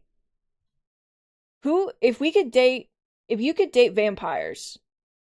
If you could date some guys in a horrible... No. No. Why do you all hate me? Why do you all hate me so much? Choose your pronouns. Okay, first of all, music volume 0. Thank you. Wait, voice volume? There's voices? They're gonna speak to me? It's not just gonna be... This world began to unravel long before you were born. It all started with fogfall. Spectral mist bled from the seams where reality wore, so thin it split. And from that fog emerged monsters, inhuman beings with unnatural powers. Some possessed language and intellect, others were mindless beasts driven by little more than bloodshed. As unrest spread and cities fell, humans cowered in fear while monsters thrived amid the chaos. And then there's you. You don't know what you are, but one terrible truth is certain. You were born cursed, with hands that alter the minds of those you touch. Choose your backstory. A solitary survival, a fallen oracle, or an abandoned mage?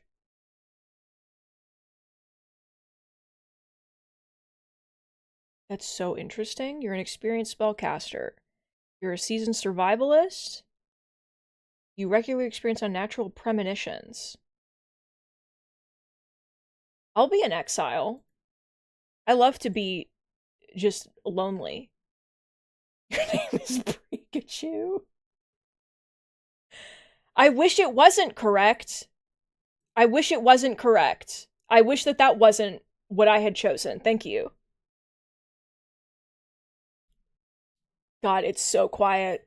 The wasteland stretches as far as the eye can see. There's nothing out here but death, the ever-present stench of decay, and countless sun-bleached bones cast like seeds across the barren land. I could say death doesn't scare me, but honestly, I'm desperate. It's been 2 weeks since I joined a caravan bound across the wastes. Finding a group that would accept me was a trial in itself. I can hide my hands and deflect probing questions, but sooner or later people always suspect something strange about me. As rations grew sparse and canteen ran dry, tensions rose. Despair began to set in until I saw it. Iridia, the city of knowledge, one of the last bastions of humanity left in the world, and home to the famous academy called the Cenobium. All the world's knowledge gathered in one place. If there's anywhere I'll find a cure for my curse, it's there. All that stands between me and a new life is a final stretch of salt-soaked wastes, or so I think until I see the first tendrils of fog snaking beneath the wagon. It's so quiet. Is this fogfall? My stomach sinks at the very whisper of it, a silent storm more devastating than fire. Dangerous in cities, but a death beyond them. I don't know if we can turn the music on quietly, because it's, like, copyrighted. They said it's gonna get, like silenced. Put music on. Just, like, set some medieval lo-fi on or something. A thick blanket of fog engulfs us, snuffing out the lantern's light. The wagon lurches to a stop. An eerie silence, heavy as the mist falls over us. The only warning we get is a strangled scream. Stay back, no! The cry dissolves into wet gurgling. Jesus Christ, that was so scary. Then the wagon pitches violently to the side. I hit the ground hard and our air punched from my lungs. When I opened my eyes, adrenaline lends sudden awful clarity to the carnage around me. A trader I once shared bread with lies face down in the mud, their back reduced to long strips of torn muscle, gleaming gristle, and exposed bone. Bodies litter the wasteland. Oh!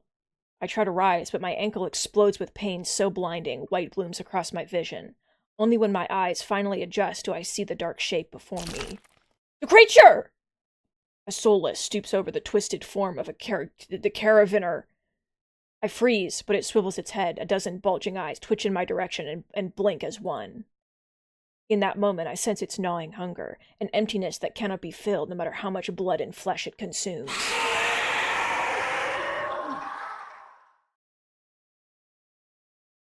Trickle-tato, no it isn't, so don't worry about that. The soulless lets out an ear-splitting shriek and charges me. I instinctively duck to the side, and the beast barrels past, vanishing into the mist. A horse screams in the distance. I need to move now. If the soulless finds another victim, it won't be focused on me, at least not right away. Run for the city or head towards the wagon. I feel like just running into the wastes is a bad idea, but I don't know. I take cover beside the wagon where the air is thick with greasy smoke. Fire eats through the gaping hole, spluttering where lantern oil mixes with brackish water. Every person I see is dead or dying, except one. O All-Mother, forgive our sins, guide us into your hearth. We are worthy, we are worthy. A traveler grovels by the flames, their hands clasped above their head in a fervent prayer. I glance upwards towards the gauzy lights of Iridia, just visible where the fog runs thinnest. I don't pray, but the sight of the city is all the reminder I need. I came too far to die here. Rapid footsteps echo all around me. I turn in circles, frantically searching the opaque mist for the source, but the fogfall twists and stretches sound. The mood shifted, but listen. There's gonna be a boy. And when I see him, it's all gonna be over for all of you, okay? Suddenly the caravan's driver bursts forth from the fog. Our eyes meet too late. Ah! He knocks me to the ground and slips in a patch of mud. The soulless instantly falls on him. No! It catches the driver by his throat and rakes his stomach with razor-sharp claws. He comes apart like wet paper, spilling intestines and viscera in a streaming dive. Remember when we were dating the fridge? That was fun. Fighting the urge to heave, I claw frantically through the slippery muck for a handhold. Shit, says Brikachu. My hand catches on the jagged edge of a rib jutting up from the water. Bandages unfurl around the gouge, turned deep within my palm. But the pain's quickly forgotten when a hand closes around my wrist. A boy! Can you stand? The praying traveler leans over me. We need to run. They reach for my hand and I realize too late that my bandages have come undone. No, don't touch me! The sensation of their thumb brushing the back of my hand sends a shiver down my spine. All it takes is one touch. In the space of a breath, my curse takes hold. Oh! The creature! Their lips peel back into a deranged grin.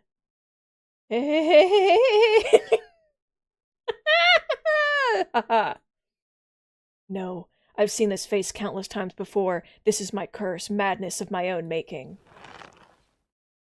Their grip on my hand tightens until pain radiates from my knuckles. Let me go. Suddenly, clammy hands crush my throat, choking off my breath. Oh, you touch them and they're like, you have to seppuku. Ew. Spit bubbles at the corners of their mouth and flecks my face. The edges of my vision darken as my lungs shriek for air. I don't think screaming is good. Fight them off. My nails gouge deep into the traveler's wrist, but no matter how much blood I draw, they don't flinch. The more I struggle, the tighter their grip grows. My pulse hammers in my ears, slowing with each thudding beat. This can't be happening. I'm going to die. And not because of the fogfall or the soulless, but because of my curse. Tears sting my eyes. No, not here. Not like this. What if I fail the demo? But then their hands drop from my neck, leaving me wheezing for air. My lungs burn with each ragged cough. My vision clears and the traveler's face takes shape. Hovering inches from mine, lips still split into that macabre smile, even as blood seeps between their teeth. They give one last shuddering breath, then slump over the claws, hooked through their stomach. The creature shoves the body aside. Its glowing eyes narrow as though grinning. Ow. Fucking crunch. There's a flash of claws. Red spills across my vision. I thought there'd be pain, but as I sink into the murky water, all I can feel is the grit of salt filling my stomach in the icy embrace of shallow water. I spot an arm resting among an outcrop of reeds, mine mutely severed at the elbow. It should have taken both arms. Without them, maybe I could have survived. Maybe I could have had a home. Instead, I'll die cold and alone in a desolate wasteland. Thank you for playing the demo. A fitting end for a monstrosity like me.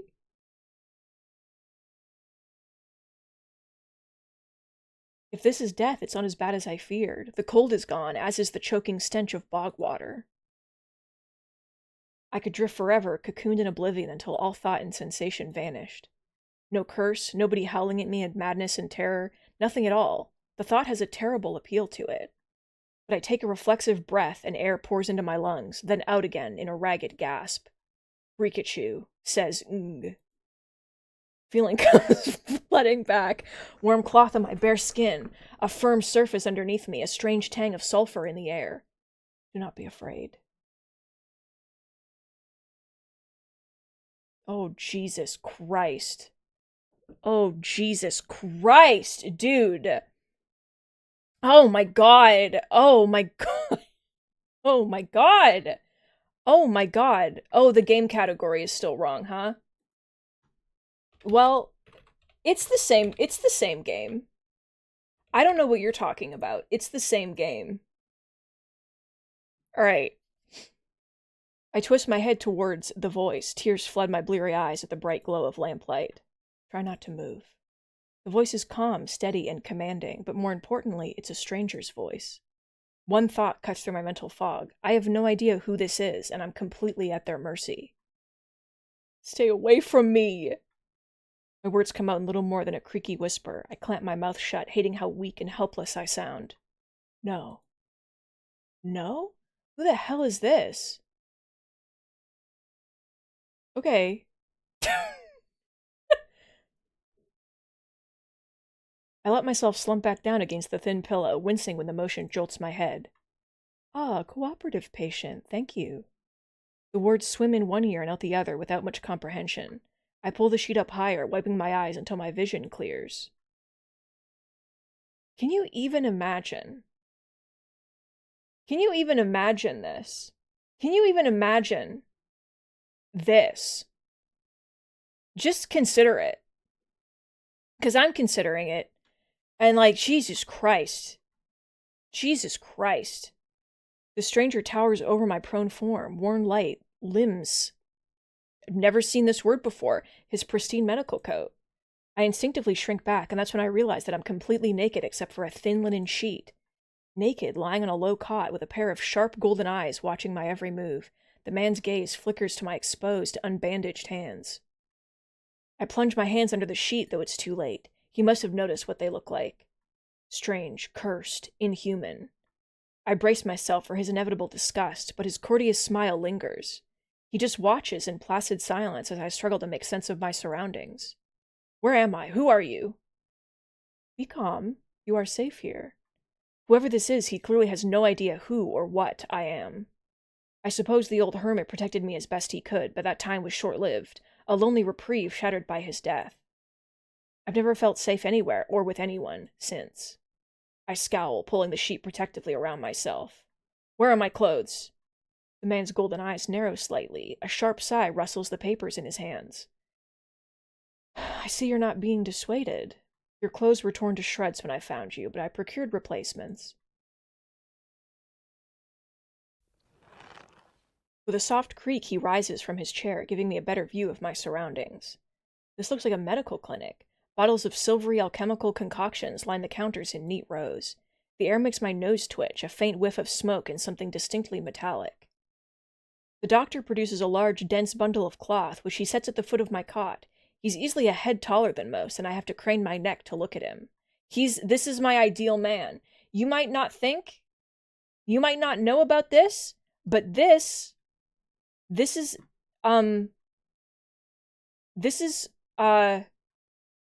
anyway, I'm sipping. Timmy?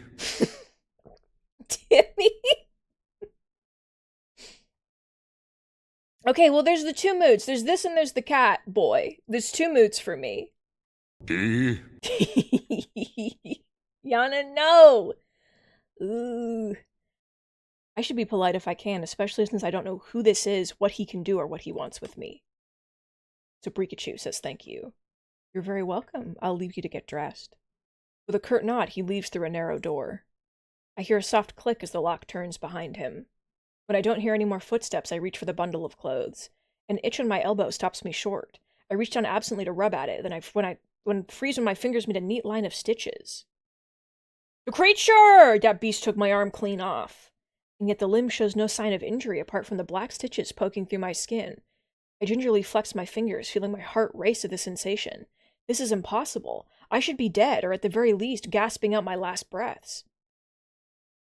I squeeze my eyes shut, waiting for the pleasant dream to unravel, to wake up and find myself bleeding out in the swamp. But nothing happens. The seconds tick by and my arm remains resolutely healed. My surroundings pristine and quiet. In numb disbelief, I grab the replacement clothes and begin stiffly pulling them on. They're thicker and warmer than mine were, bundled with a black woolen cloak, but there's still one thing missing, my bandages. The doctor didn't leave me with any, though I know he saw my hands. I slide off the bed and take a few unsteady steps towards one of the drawers. If this is indeed a doctor's clinic, there should be bandages somewhere. I start opening drawers at random, and of course, that's when the door swings open. Are you looking for something? I whirl around, clutching a thick roll of clean bandages. I try to step back from him, but my legs bump up against the cot. Your caution's understandable, though if I meant you any harm, you would know. That doesn't make me feel better in the slightest, but he makes no move toward me, so I quickly wind the bandages around my hands. D. Glowing scars and mottled skin disappear under a layer of clean white cotton. May I ask why you need additional bandages? I can help if you tell me what ails you. I doubt it. Traveling to Iridia was a gamble born of desperation rather than hope. Nothing has come close to curing my curse. And yet my left arm twitches, the arm that was severed before my very eyes. The doctor's unblinking gaze follows my every move. It's clear he won't drop this without some sort of answer. D. It is him! Everybody, the thing about it is that it's him. Have you considered that? That it is him. The bandages protect me and they warn others to stay away, says Brikachu. I've tried every way of covering my hands, and this works best. Most people avoid touching me as soon as they see the bandages. An illness, then, or a less mundane affliction spread by contact. I flinch. She doesn't even sound surprised, and that's far too close to the truth for comfort. Glare at him. I fix him with the coldest glare I can muster, yet he serenely holds my gaze. I'm not easily intimidated. I hastily break eye contact, but he says nothing more. At least he doesn't seem angry. I shake my head. I need to know more about this doctor before he figures me out. Who are you? You may call me Curus. And where exactly am I? Iridia, which I assume was your caravan's destination. I can think of nowhere else for a group of travelers to go. Iridia, so I made it to the City of Knowledge after all. I should feel relieved, but all I can manage is a vague sense of increasing unease. How did I end up here? I brought you to my clinic, of course. You were the only survival from the caravan, barely clinging to life. You needed immediate treatment. Which you provided? Yes? He says it so simply, as if I'm a small child and he's explaining basic addition to me. I frown and flex the fingers on my recently healed arm. Aside from being a bit stiff, it feels fine, thoroughly attached to me. You're saying that you stitched my arm back on. Pardon? A Solus attacked the caravan. It ripped everyone to shreds. It tore my arm off. But when I woke up here, healing such a mortal wound would be impossible. Either this man is lying or in possession of a power beyond that of mortals. Neither option is particularly comforting to me. The doctor, Curus, pinches the bridge of his nose. He sits back down in the chair, quiet for a long time. I do not know where you come from, but Iridia is the city of knowledge and deadly secrets alike. Information is power, and one should not give or receive it freely. Since you refuse to divulge your secrets, I will not divulge mine. I do not even know your name. He's very Avery-coded. Alex, it's like really hitting me the more he speaks. That it's like crazy. I mean, he's not smiling enough, but we live in a society. You're new to Iridia, so I will overlook the specific breach of etiquette. Do not expect others to extend the same courtesy. Do you understand? He glances at my freshly bandaged hands. Loath though I am to admit it, he has a point. I'm a complete stranger to him, yet he saved my life. I take a deep, steady breath. This time when I speak, I sound a bit more like myself. Brikachu! My name is Brikachu! I wish it wasn't a pleasure to meet me, Brikachu. Oh, he's smiling! Oh, young little guy! There's a little more warmth in his smile, his polite demeanor back in an instant. Why did you save me? If there's anything I've learned, it's that everybody wants something. With the world in such peril, no one reaches out a hand without expecting something in return. Can I ask why you saved my life? You don't know me. The question seems to startle him. I could hardly leave you to die in the wastes. Assisting those in need is the very essence of a doctor's duty. I've never met a doctor who also handed out free clothes. My fingers find the edge of the cloak. There's a subtle but delicately embroidered pattern around the hem. I try not to think about what price Kuros might demand for such well-made clothes. No, I suppose not. Oh, Avery's my D&D character. Avery is my beautiful boy. I love him very much. Forgive my presumption, I rarely come across such a fascinating patient. I blink. What did he just say? I simply meant that few would cling to life so resolutely or brave such a perilous journey to Iridia. I could not help being curious about you, Brikachu, which is my name. His voice dips to a soft murmur and he abruptly looks away from me. You're pretty curious yourself. Am I? Well, I haven't forgotten about my arm. I wiggle my intact fingers at him. Clearly not. But you haven't asked me for any payment either. I require none from you. Travelers do not have an abundance of coin, and leaving you destitute in a strange place would be unethical. I fall silent, unsure of what to say. Nobody would help a whorer like me for free. I almost like the way, when I said that out loud, I was like, a whore? Nobody would help a whore like me. There has to be some kind of catch or trick, right? A loud knock at the front door stops our conversation cold and spares me from having to say anything else. Duty calls. Unfortunately, you're not my only patient today. The knocking grows more insistent, and Kuros lets out a tired sigh. Please wait. Though he says it quietly, the clamor on the other side of the door abruptly stops. Do you need anything before you leave, Brikachu? You're— Ah! Timmy! What the fuck? Oh. Between the soulless attack and my miraculous survival, I'd almost forgotten why I came to Iridia in the first place. Any directions to the cenobium? The cenobium? The look on his face is downright chilling. He pauses, choosing his words with cold deliberation when he speaks again. Whatever you seek, it is very unlikely you will find it there. The cenobium's gates open for precious few visitors, and even if they opened for you, you would not like what you found inside. My heart sinks. Is he saying that I came all this way for nothing? Risked life and limb, literally and limb, for nothing? That can't be. I've only just arrived, and Iridia's the largest city still standing. There has to be a cure for me here. And if not the cenobium, where would you suggest? Do you know anyone else in Iridia? I shake my head. Then I suggest a local guide. Head to the Wet Wick. Ask for Leander, the leader of the Adderstone. Excuse me, the Wet what? The Wet Wick. He sounds deeply unamused. Follow the Adderstone postings. They're difficult to miss. When you meet Leander, tell him I sent you. That isn't much to go on, but Kuros points toward the back door. You'll be safe so long as you do not draw attention to yourself. That's easier said than done. I've always been a magnet for the worst sort of attention. If you require my assistance, you may return whenever you wish. Though he's smiling, there's a note of finality in his voice. Resigned to my dismissal, I slip out the back door. There's gonna be another boy. Oh, it's beautiful. Wow. The birds are chirping. The sun is shining. I thought that the world was just, like, the worst. I find myself standing in a narrow and rather gloomy alley. Is it? Is this gloom? I pull the new cloak up over my nose, stepping over the contents of emptied chamber pots. Something weighs heavily inside one of the cloak's pockets, my coin purse. Every last coin that I'd scraped together for the journey to Iridia is still inside. The purse doesn't even look like it was opened. There were so few coins to begin with, they probably weren't worth stealing.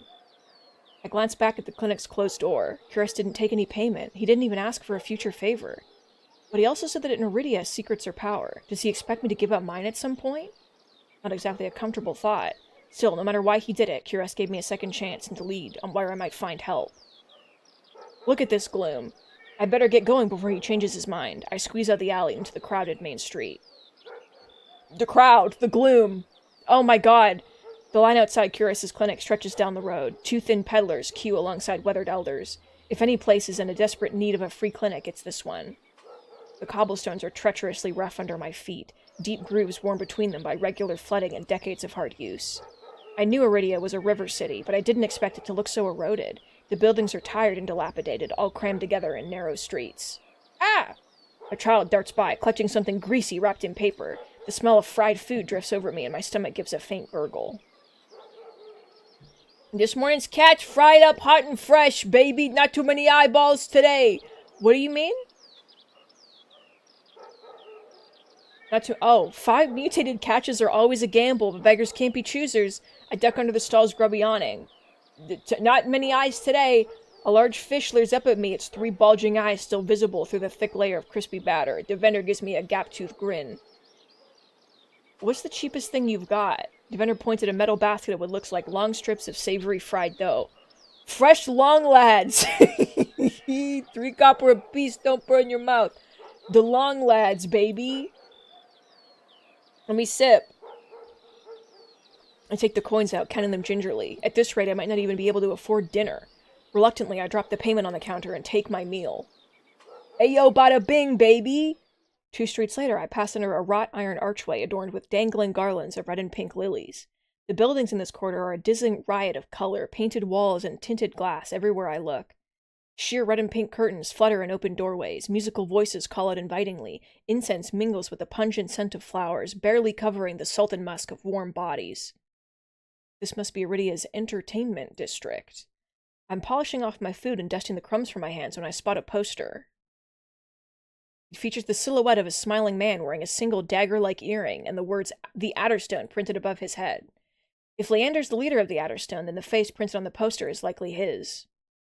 I follow the line of identical posters around the corner and nearly hit my head on a precariously dangling wooden sign. Looking up, faded orange letters read, "The Wet Wick." The facade of the building looks like it's seen better days, but I hear faint music and laughter coming from inside.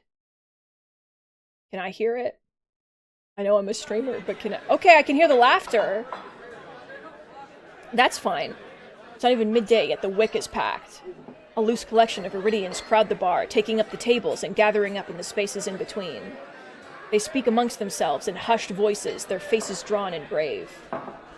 Seeing so many bodies packed into such a small, dim space is disconcerting. All the more reason to find Leander quickly. A cursory glance doesn't turn up anyone with a dagger-shaped earring, and I'm considering searching the bar when a loud voice carries across the room.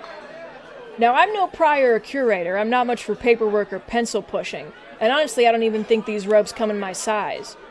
I crane my neck, but the crowd's too dense for me to see the speaker. Gather around, I want to show you all something. There's no time to move out of the way. The audience surges towards the center of the room in a sudden torrent. I'm caught and swept along with them. I lose my other arm in the process. The clatter of falling chairs and tables being shoved aside drowns out my complaints. I thrash and throw out my elbows as heavy bodies press into mine. Yana, I mean, like, the edge of the screen went dark, like there was danger, and it's like...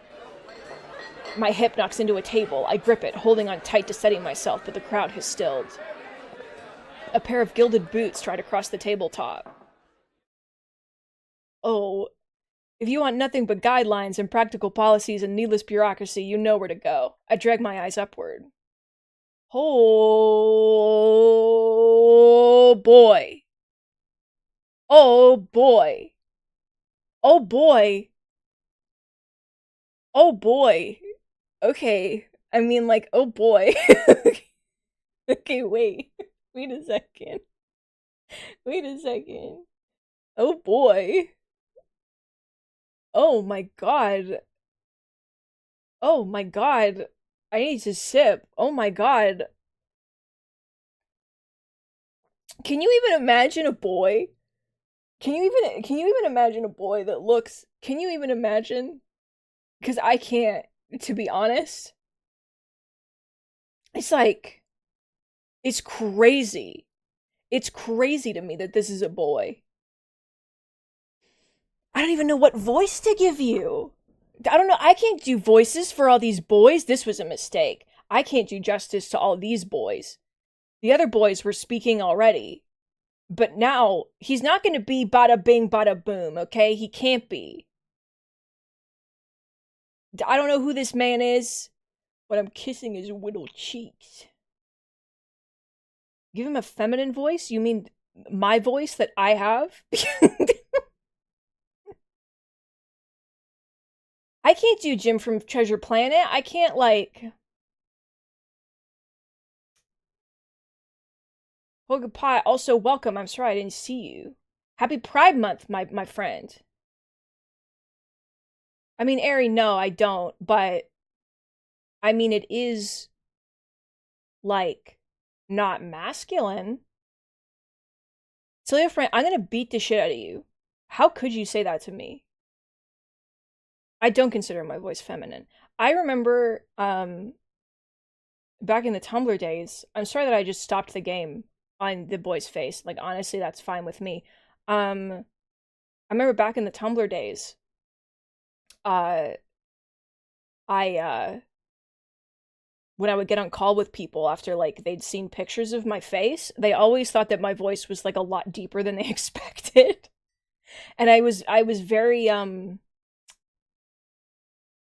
I was very honored. People always thought that I would have, like, a really, like, princess voice, I guess. So, all I do is win.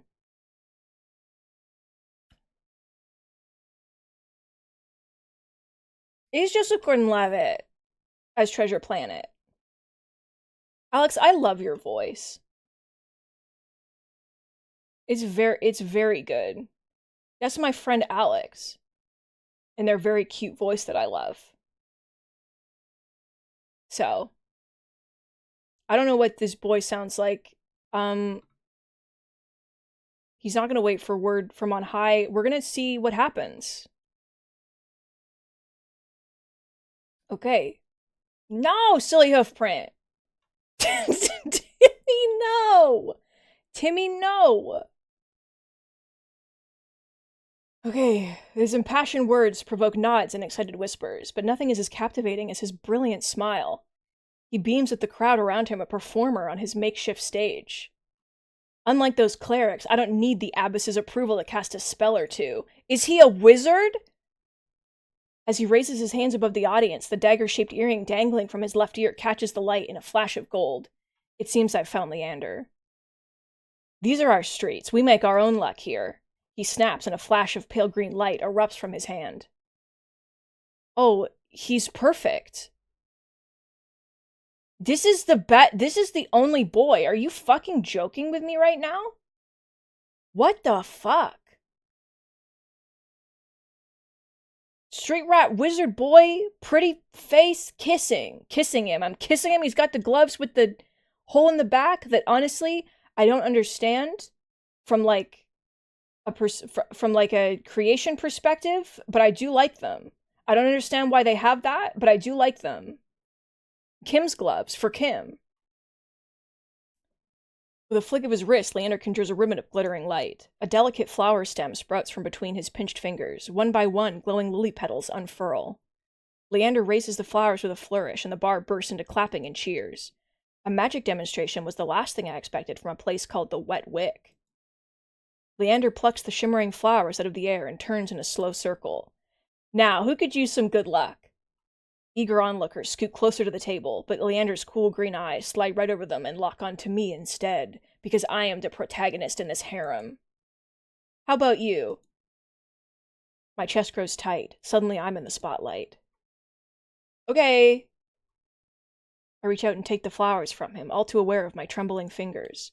There's no weight to them, only a faint warmth that radiates from the stems. As soon as the lilies leave Leander's hand, they dim and they fade away in a shower of opalescent light. To my surprise, Leander laughs under his breath.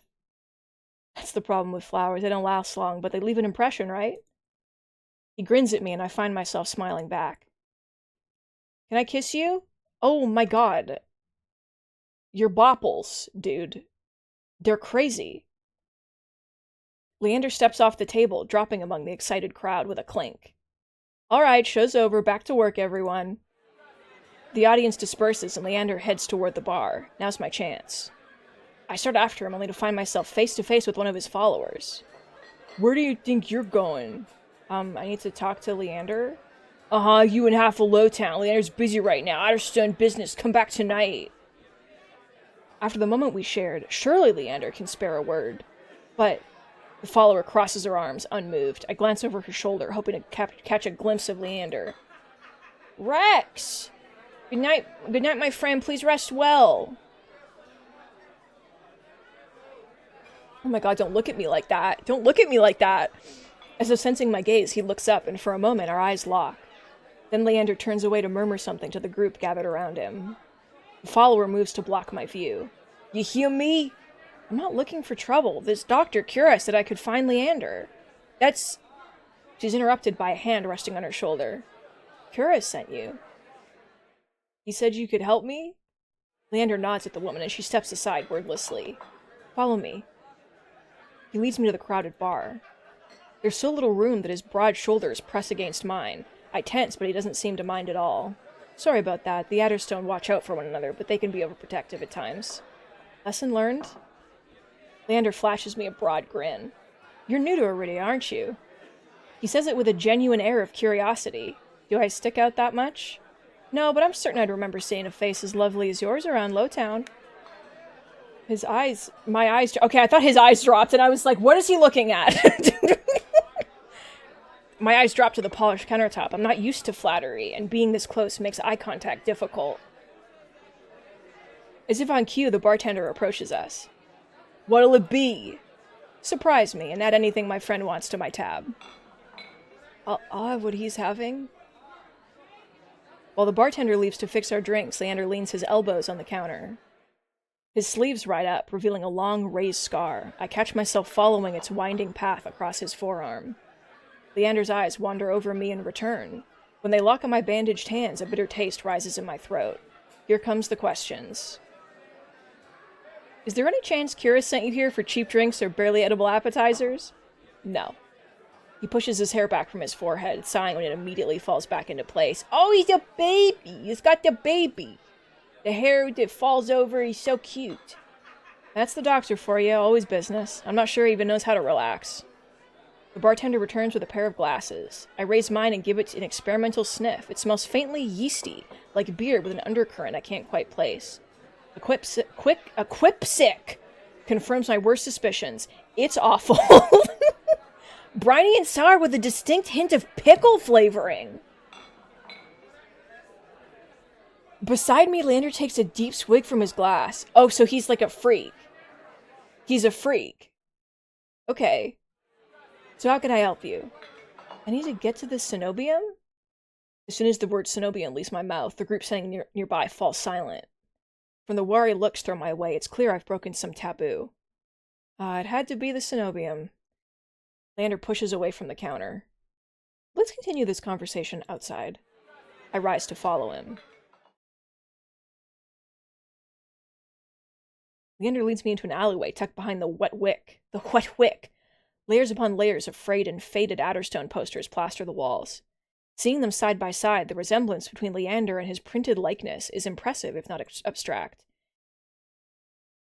Curious didn't send you here for a personal escort to the cenobium, did he? From his tone, he already knows the answer. No, he suggested that I reconsider. Yet here you are, asking about a guide anyway. He looks at me expectantly. I don't want to tell him about my curse. The less people know about my monstrous capabilities, the better. Thankfully, Leander takes my reluctant silence as answer. Are you aware of Iridia's particular currency? Information's worth its weight in gold here. I don't much care for outdated traditions, so I'll be completely honest. The cenobium won't help you. They're more likely to torture you than lend you a hand. But the cenobium's supposed to be a place of learning, a sanctuary. The cenobium's always been heralded as the last bastion of human knowledge, a shining beacon of hope in a fading world.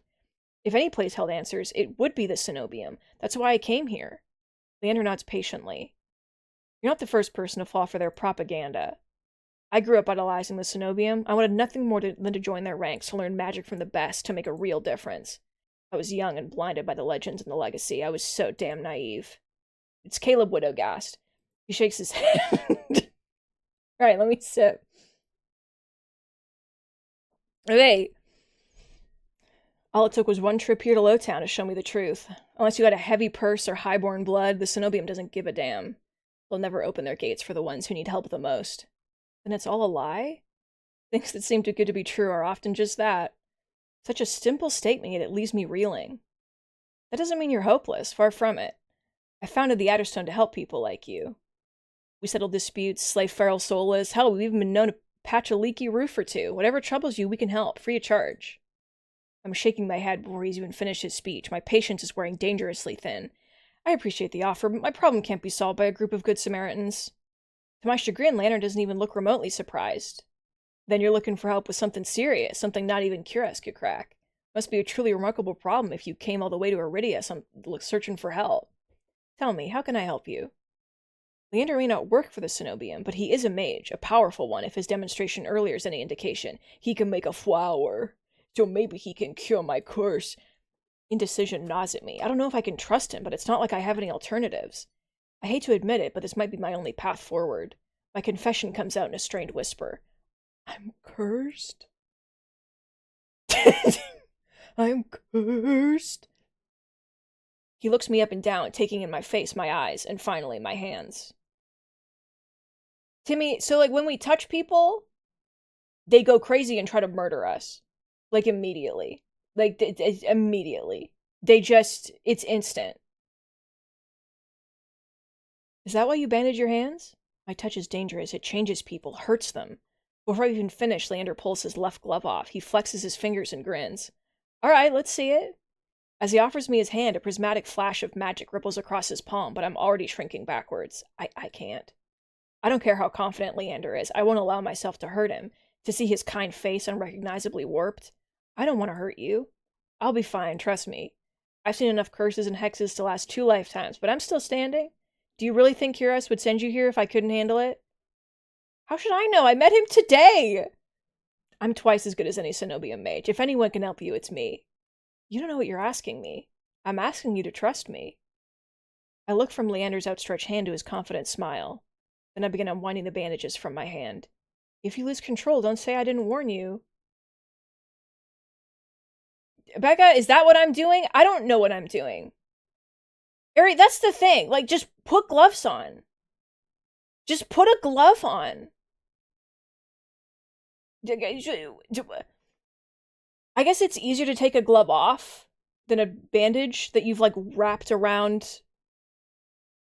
You can tie me up first if it makes you feel better. Can I?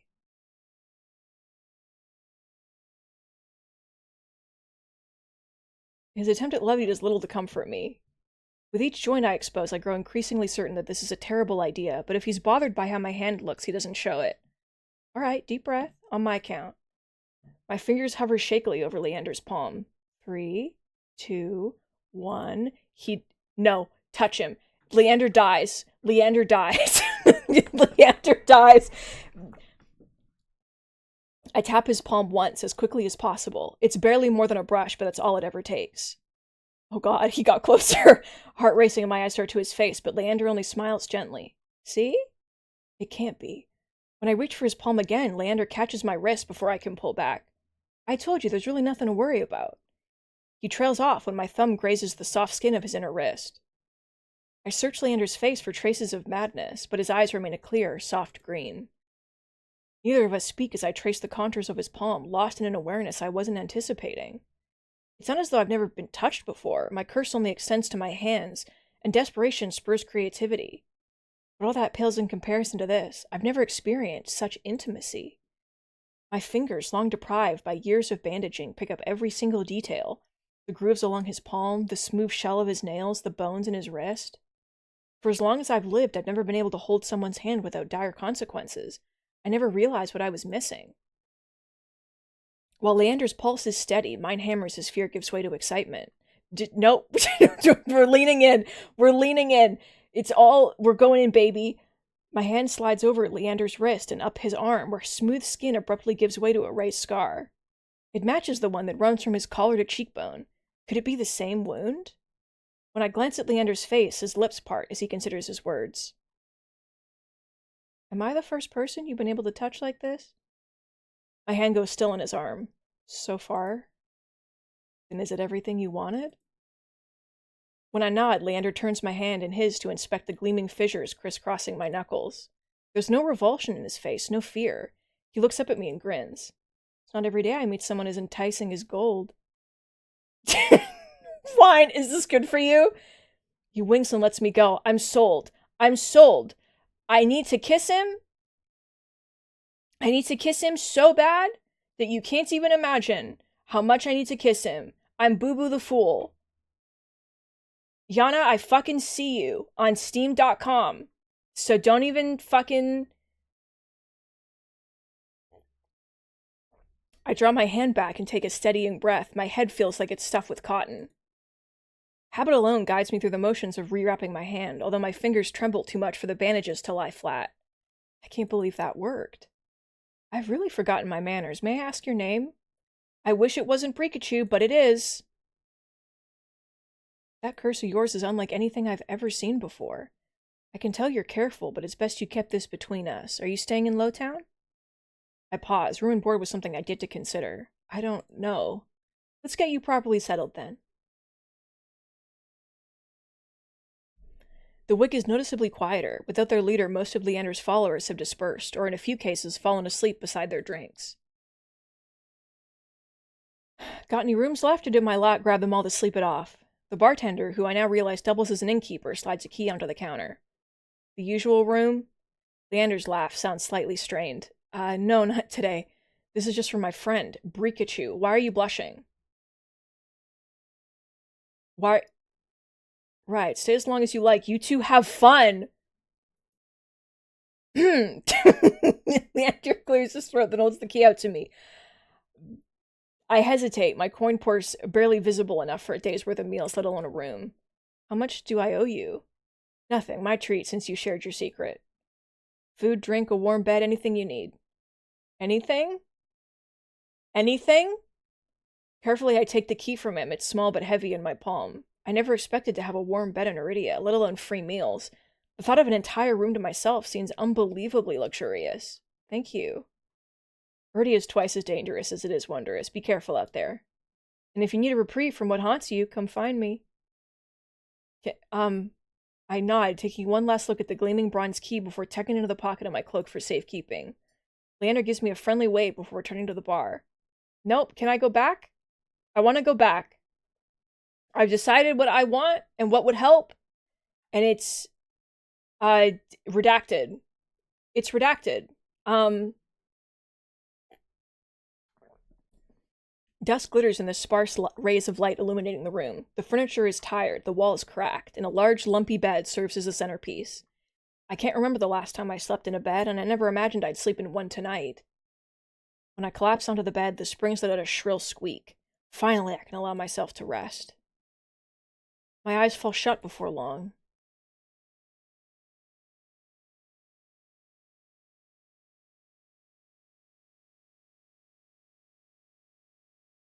I wake to pale sunlight filtering through the narrow windows. Despite the clamor of the tavern below, the precious hours of rest have restored my strength and gifted me a flicker of cautious optimism. If I play my cards right, today could be the day I get closer to finding a cure. I quickly head out of the wet wick. The wet wick. Is there going to be a third boy? Did we meet in the demo? I don't know how long the demo is, so, like, it's crazy. The air clings, sodden and heavy with the lingering scent of rain. Without the afternoon crowd, the district looks barren and bleak. In the middle of the street, a pair of crows quibble over stale bread crusts. I pause, watching them while I consider my next move. Curus and Leander both made it clear that the Cenobium can't be trusted, but I came so far and endured too much to give up now. I need to see the Cenobium for myself, if only to satisfy my curiosity. Is this going to be the fucked up boy that wants you dead? Surely someone in the bar can point me in the right direction.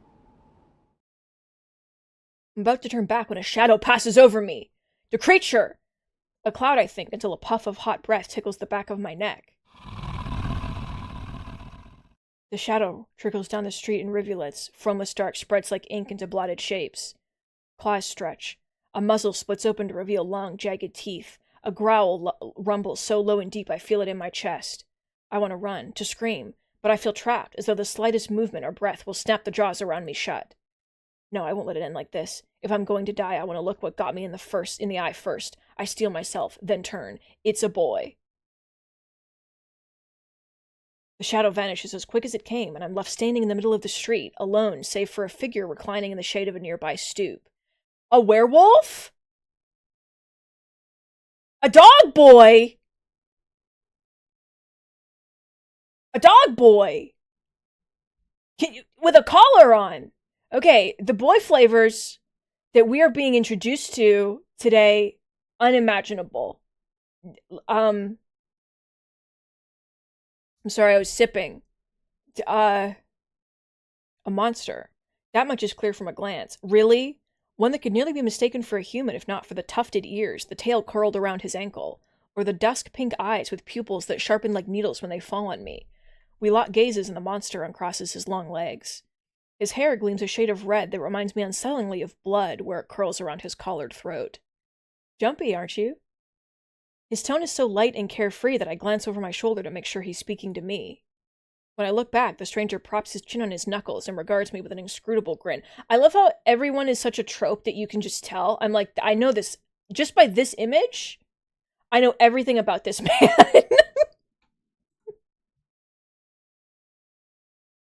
Did you see that shadow just now? It was massive, moved like a beast. Rikachu, Bud, the dog. It's a dog.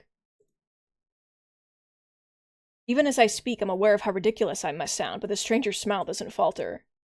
The only beasts I've seen are the Wick's drooling regulars, though this did catch my eye. He pickpocketed me! Look at oh, you can see the bit of his thigh. He's a whore. With a flick of his wrist, my in-room key dangles from his finger. It turns on its chain, glittering when it catches the light. My hands fly to my clothes pockets, and sure enough, find them flat. He crooks his finger, beckoning. I've already taken 2 steps forward before some stifled instinct stops me. Something feels wrong. I'm still on the edge, thrumming with so much adrenaline that the stranger's shadow flickers at the edge of my vision. Oh, he's got, like, transparent, like, long sleeves. Oh, it's over. I always seem to attract the worst kind of attention, but I can't get rattled now. Where did you find that? How did you find that? What can I say? I'm a sucker for shiny things. He smiles wide enough to reveal sharp fangs. I saw you drop it. You really should be more careful. City like this, somebody might take advantage. A bald-faced lie without a hint of irony. I approach the monster, careful to keep an arm's length away. He doesn't look dangerous, but the most deadly ones never do. His ear does the little flail! Oh, he's angry. Oh, he's angry and his ear does the little, like, yeah. Oh, you puppy. The stranger's chain softly clinks with a tilt of his head. His ears flick. Keeping your distance? Until I know what you're capable of. You think I stole your dinky little key from all the way over here? He gives an exaggerated sigh. I'm good with my hands, but not that good. Do I really look like a common thief to you? He's got me there. The sheer fabric of his sleeves alone would be too expensive for most street thieves. Hell, his shoes looked like they cost more than I spent traveling here. And then there's the shop behind him. No matter the city, parted pink curtains only ever mean one thing. I'm not looking to buy, and I doubt I could afford your services anyway. Luckily for you, I don't charge. Okay. Okay. Interesting. Interesting. Okay, interesting. The man runs the tip of his tongue over a fang, and for the first time since I stepped into that shadow, I feel something other than dread. My face grows hot. I didn't mean to assume. I'm flattered, really. Did you think you could pay to pet my ears? I just need my key back. Ask nicely, and I might even let you tug my tail. Just throw it here, so some spilly little street urchin can snatch and run. He raises my key and tilts his head so we can watch it dangle back and forth. I suppose I could just claim your room for myself, not that I'd be caught dead slumming in the wick with the rest of those slack-jawed imbeciles. You're obviously not from around here, so tell me. Oh, he's got the half gloves. Everyone's got a special kind of glove that's new and that we've never seen before. The new shapes. Tell me, traveler, what misfortune brought you to this wretched place? His voice practically drips with derision. I'm not telling you anything. What could have possibly drawn you to this dreary little pig pen, I wonder? He listlessly watches the arc of my key swinging around his finger. The weather's shit, the food's dreck, there's entirely too many monsters for a human to feel safe. Unless... Dagger-sharp eyes flick towards me. They gleam bright with amusement. Unless you're just dying to consort with monsters. By now my embarrassment has worn away, leaving simmering impatience in its place. If this is a shakedown, it's the most frustrating one I've ever... No, we're playing along. How'd you know that I spent all my money? How'd you know that I spent all my money, starved, and nearly died in a swamp just so I could crawl into bed with the first thirsty monster I meet? That earns me a burst of breathy laughter. He gazes at me under his dark lashes. Aren't you funny? Could you be any more obvious? I've been told subtlety's not my strength. So your place or mine? I'd invite you if I had my key. If only I had my key, I might be able to invite you up. His languid gaze glides from me to the key in his hand and back. Take my hand and we'll go together. The more he flirts, the more convinced I become this is some kind of trap. No matter how innocent monsters look, they always have tricks up their sleeve. Something tells me this one's more dangerous than he lets on, even if he has a lovely laugh. I don't know what you want or why you're messing with me, but I'm not coming any closer until I know you aren't going to attack me or bite. I won't bite hard unless you beg me. Oh my god. Oh my god. Sir. No matter what I say, he finds a way to twist my words into an innuendo. Even when I'm silent, he goes on as though we're having a conversation, not a standoff. Do you like dancing? There's a traveling troupe gathering and performing in Hightown tonight. Their lutist is utterly exquisite, truly a performance to die for. There's life in this dreadful place, if you know where to look. You sound like you know the city well. The monster's gaze flickers from me to the key hanging from his finger. Naturally, this dump was little more than a miserable little smear on a map when I first arrived. Hightown, Lowtown, I know Iridia like the back of my hand. What about the Cenobium? Do you know where that is? His smile vanishes, angry. Surely you've seen it, that absurdly large tower looming over the rest. It's a little hard to miss. Yeah, guys? You must mean that spire I noticed when I first caught sight of Iridia. The Cenobium's overrated, forget about it. I can show you things those stuffy boars in their limp-dick tower couldn't even dream of. Okay. What do you say? How about the two of us have a little adventure? I've already got plans. Oh, have you some pressing matters with the Cenobium? Lunch dates with librarians? Tea time with the most esteemed abbess? That's my business. What's the matter with you? I square my shoulders and the amusement bleeds out of him. Your loss. The stranger, finally bored of his own tedious game, extends his hand toward me. The key rests on his palm, neatly dividing skin and leather. When he makes no other move, I reach for the key, but as soon as my fingers graze smooth brass, his hands spring shut around my elbow. Hey! Oh, he's here. He yanks me down and I stagger, my shoes slipping on the steps. For a sick moment, I fear my bandages will His eyes went totally... He's careful not to disturb them even as he grips my arm. I knew I smelled blood. You reek of the road. And death. And that fucking doctor. His voice, once silken, lowers to a smoky growl. The shadows around him seethe and boil. And something else. He murmurs against my throat, nose grazing my jaw. His breath trails down my neck, sending a thrill of dread through me. His wide, flat eyes gleam with naked hunger as he gazes at me. Let go! Pikachu, truly, like, you need to learn to live a little. When all the boys are out, you need to learn to live a little. I'm gonna say it. Just when I fear he'll bite, his grip loosens, and his eyes widen with awe. It seems I underestimated you. You're... Veer? The stranger's ears flatten, and he releases me with a short breath. I yank my arm back, massaging my bandages. He twists around to see a woman duck out from the curtains behind him. From the look of her pressed white uniform, I'm almost certain she's a cleric of the Cenobium. I leave you for all of, 10 minutes, and you're making trouble again? Will you quit harassing the tourists? Oh, look at this! Oh, you're doing your smile! The stranger, Veer I take it, rolls his eyes and flashes the cleric a withering smile. So suspicious. Can't you see this is a friend of mine? A natural liar. He grins at me and his tail switches coyly. The woman purses her lips at me, clearly unconvinced. I open my mouth to correct him, but Veer cuts in. I was graciously offering my dear friend some free advice. Though his voice remains light and cheerful, his expression darkens. Danger's drawn to you like a moth to a flame. It will always find you given time. The woman clucks her tongue as though she's heard this recital 102 times. Word of the wise, don't take free advice from lazy foxes lounging in the streets. This crook would sell water to a drowning man for the sheer enjoyment of it. She shrugs off a wilting look from Veer. Oh, please, any friend of yours knows it's true. Now hold still. Veer rises gracefully at her approach. He pushes his hair aside so it drapes over one shoulder, exposing the long line of his neck. And suddenly it dawns on me that the jingling I heard earlier wasn't coming from his harness, but a heavy iron chain wound around a hitching post and a padlock to the back of his collar. Let him go! The woman produces a crowded keyring from her pocket. She rifles through a dozen identical keys before selecting one and slotting it into the lock. Come on, unless your friend's tagging along on our merry little soulless hunt. They're hunting inside the city. That soulless in the waist did seem ravenous. I'd rather not run into another one like it. No thanks. The cleric regards me with a polite, if tight, smile before marching down the stairs. Veer lingers. He stretches his arms over his head with a yawn, and I try not to stare at the way his stomach flattens when he arches his back. Horny? Your little secret's safe with me. Trying to get yourself killed, Veer hops off the stoop and bounds after the woman. His tail sways merrily, as though he hadn't just lied and threatened me.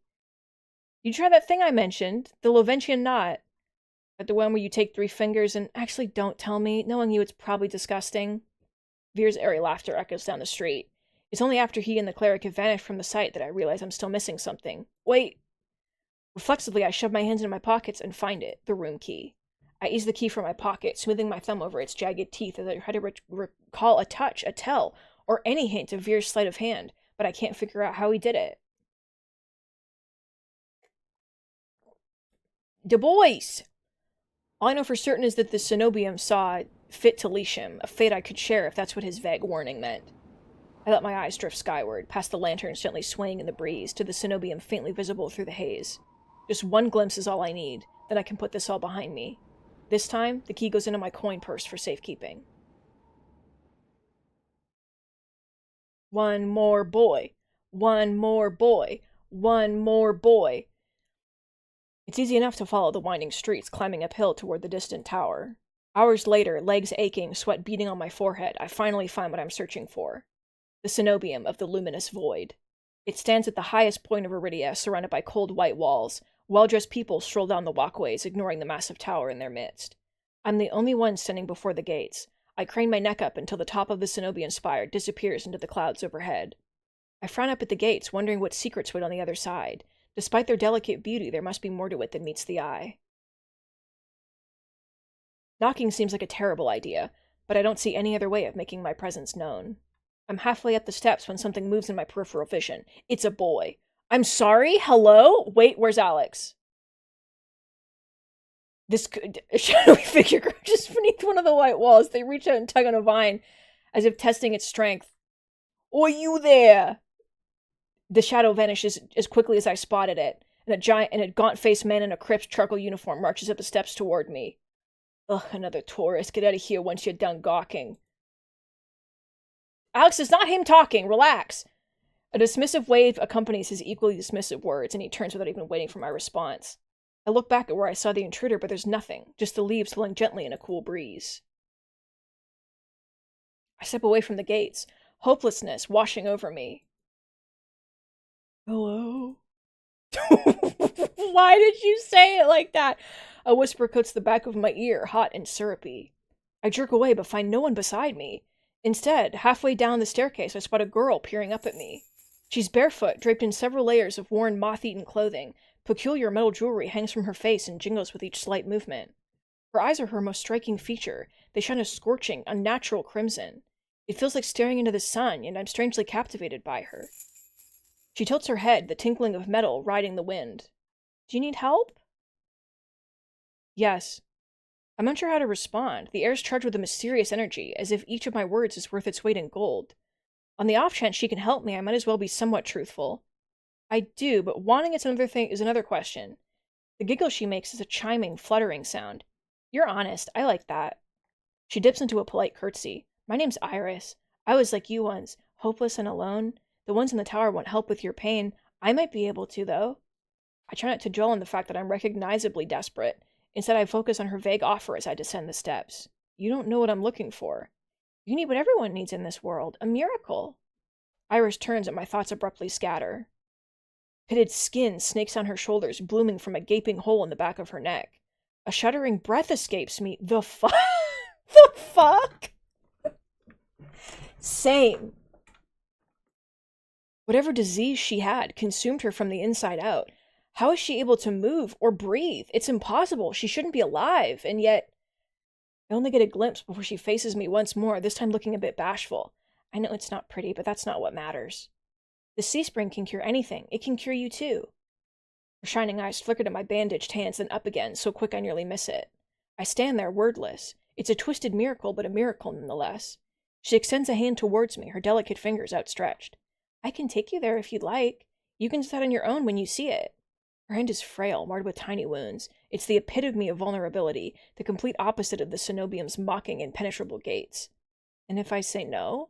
It's your choice. The truth is I don't have much of a choice, not right now at least. I wonder if Iris knows that somehow.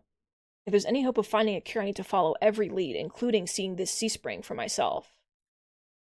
I cautiously slide my hand into hers. Her skin is ice cold through my bandages. We descend from the higher streets, abandoning their gilded decadence as we cross the river. The wet, derelict districts hold more familiarity for me. However, Iris leads me farther still until I'm met with an all-too-familiar sight. My gut lurches when I face the open horizon. The sea spring is straight ahead. Iridia's outskirts are hardly recognizable in daylight, but venturing beyond city walls is a gamble I wasn't prepared to take so soon. No, we don't get to see girls. You think that there's gonna be... This is boy time. Don't even fucking play with me. This is boy time, baby. They don't even draw the girls. They didn't even take the time.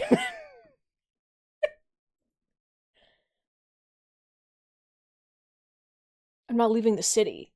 She circles in front of me with a placating gesture. Don't be scared. I promise you it's all right. You're as safe inside the city as outside of it, and this stretch before you is the safest of all. She casts a wistful gaze out over the way. Ah! Kimmy! As if admiring something beyond the vista. This region belongs to Ace. Some call him a gang leader, but he's much more than that. It's difficult to string my thoughts together. Only a fool would leave the city, but a primal instinct tells me that Iris isn't lying. She twirls around with another curtsy, jewelry twinkling playfully in the sunlight, her doe eyes soften with a smile. As I said, it's your choice. Thank you for coming this far. I hope we meet again, Brikachu. I blink and she's gone. Confusion grips me as I look around, searching for any trace of her, but I'm completely alone, with only the vast nothingness of the waste for company. Did I just imagine everything? Not only did they not draw her, she doesn't even exist. So, think about that. No, that whole encounter was real. Again, that primal instinct insists on it, just like it insisted on Iris's honesty. The sea spring is straight ahead. If I manage to cure Iris, I need to see what it can do for me. I venture forth, nerves and determination rolling together in my chest. My heart pounds with each step I take from civilization. For what seems like an eternity, I force each foot forward, one step then another, until a realization hits me. I never told Iris my name. Something pierces the horizon ahead of me. A building nestled into a tall cliffside. It appears so starkly out of place that it might as well be a hallucination. Dripping with extravagance and adorned in honeyed mahogany, it's an ornate jewel of architecture. Dark silhouette skirts it on both sides. Trees, I think, until I'm close enough to realize that what I mistook for branches were spikes and jutting tendrils. Soulless. Several of them watch me in the distance like statues. The creatures! Flashes of last nights chase me. The gushes of blood and screams of death, the smell of burning flesh and sour bile. I can't go through that again, I won't. Exploding into a messy sprint, I push my legs as fast as they'll take me towards the decorated building. The next thing I know, I'm dashing up wooden stairs and crashing through towering double doors. My lungs burn from exertion. I gasp for breath, desperate to be safe, but when I orient myself with my surroundings, it's more hellscape than sanctuary. Blood flows all around me, overwhelming my vision with a lurid, unholy red. Instinctively, my hand leaps to my mouth, but the rotten stench of blood never comes. Instead, a smoky scent hangs in the air, sharp and spiced. I swallow thickly, convincing myself that it's not as gruesome as it appears. This has to be the sea spring, the place that grants miracles. Tall pillars flank me, blanketed in written notes. Seating pillows scatter the floor, a rustic kettle sits nearby. Someone must live here, despite how eerily empty it is. Hello? Is anyone here? My voice echoes across the cavern without response. Ah, we're zooming in. I approach the paper-covered pillars. Maybe something here can tell me more. I reach for the bottomist. I reach for the note at the lower end. It reads, They watch me through mirrors. They won't stop staring. They know what I did, but they won't have me. I'm safe now. I'm safe now. Drinapulax Butsingus. The writing deteriorates into an unintelligible scrawl. Yeah, the bottomist, the topist, and the middleist. Before I can ponder it further, a sharp chill runs down my spine. Someone's watching me. I quickly set the note back, my eyes darting around the wooden deck, but it's still empty. Emerge. Emerge from the blood. Finally, I look toward the sea spring. That stillness hides something deeper. Something wrong. Hey. Hey. I spin around and come face to face with a pack of soulless. They chitter and growl, tendrils and spikes flaring threateningly, all different sizes and species but sharing one identical trait, glowing crimson eyes. I try to back away, but my heel teeters over the sea spring. I'm cornered. Watch your step, it's deeper than it looks. That voice again. At the sound of it, the soulless freeze, their snarls quieting. His pets? His bones! I search for the voice's source and find it above me, lounging in the rafters. Of course you're an Akuma. What did I expect? What did I expect from you? I didn't expect anything else from you. Hello, my beautiful boy. I love you very much. You are perfect. I'm kissing you. What a good boy. I'm sipping again. I can't do voices for all these boys. They're too... I'm not worthy. I'm not worthy of all the boys. And this is making me think of the Skyrim romance mod. And that's never good. My sparrow. Great. I don't know, man. You look lost, little sparrow. His gaze is a violent crimson, one that sears through me, leaves me feeling raw and exposed.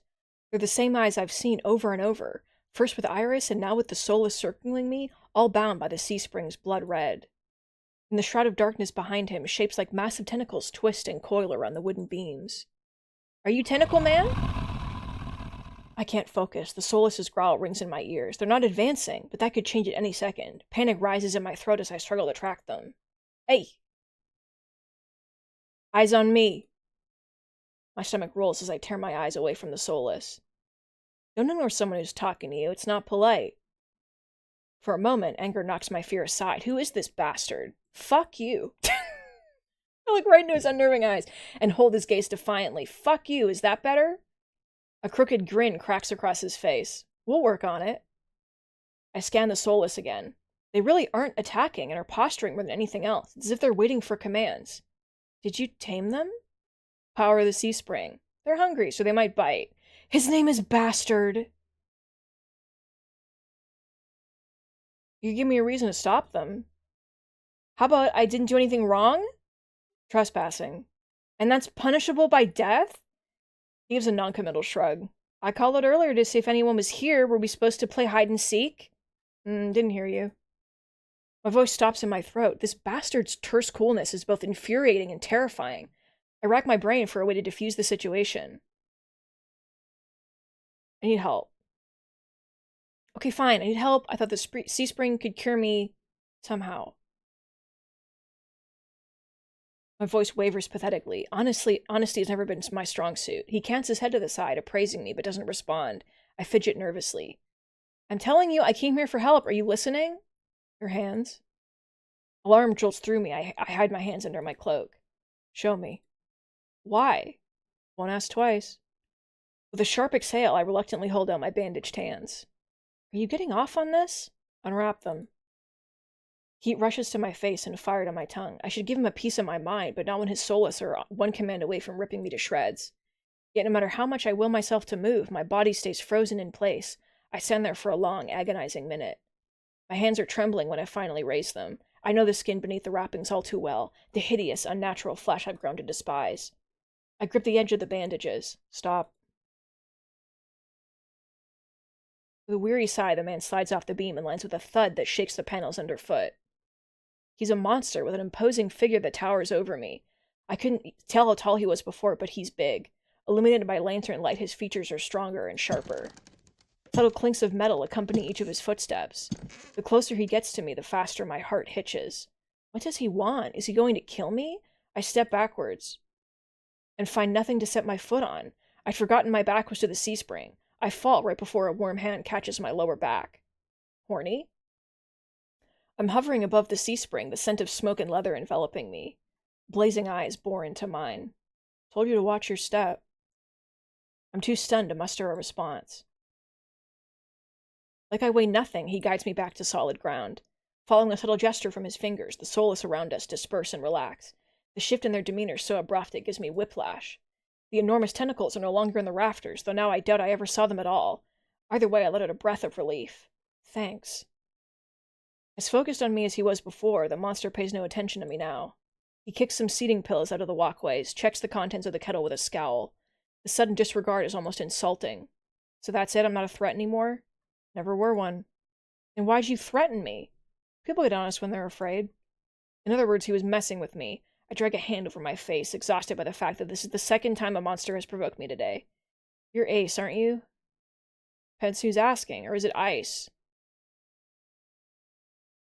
One of your friends told me this was your territory. She also said you were a gang leader. But there's no one else here. Thought there'd be more people.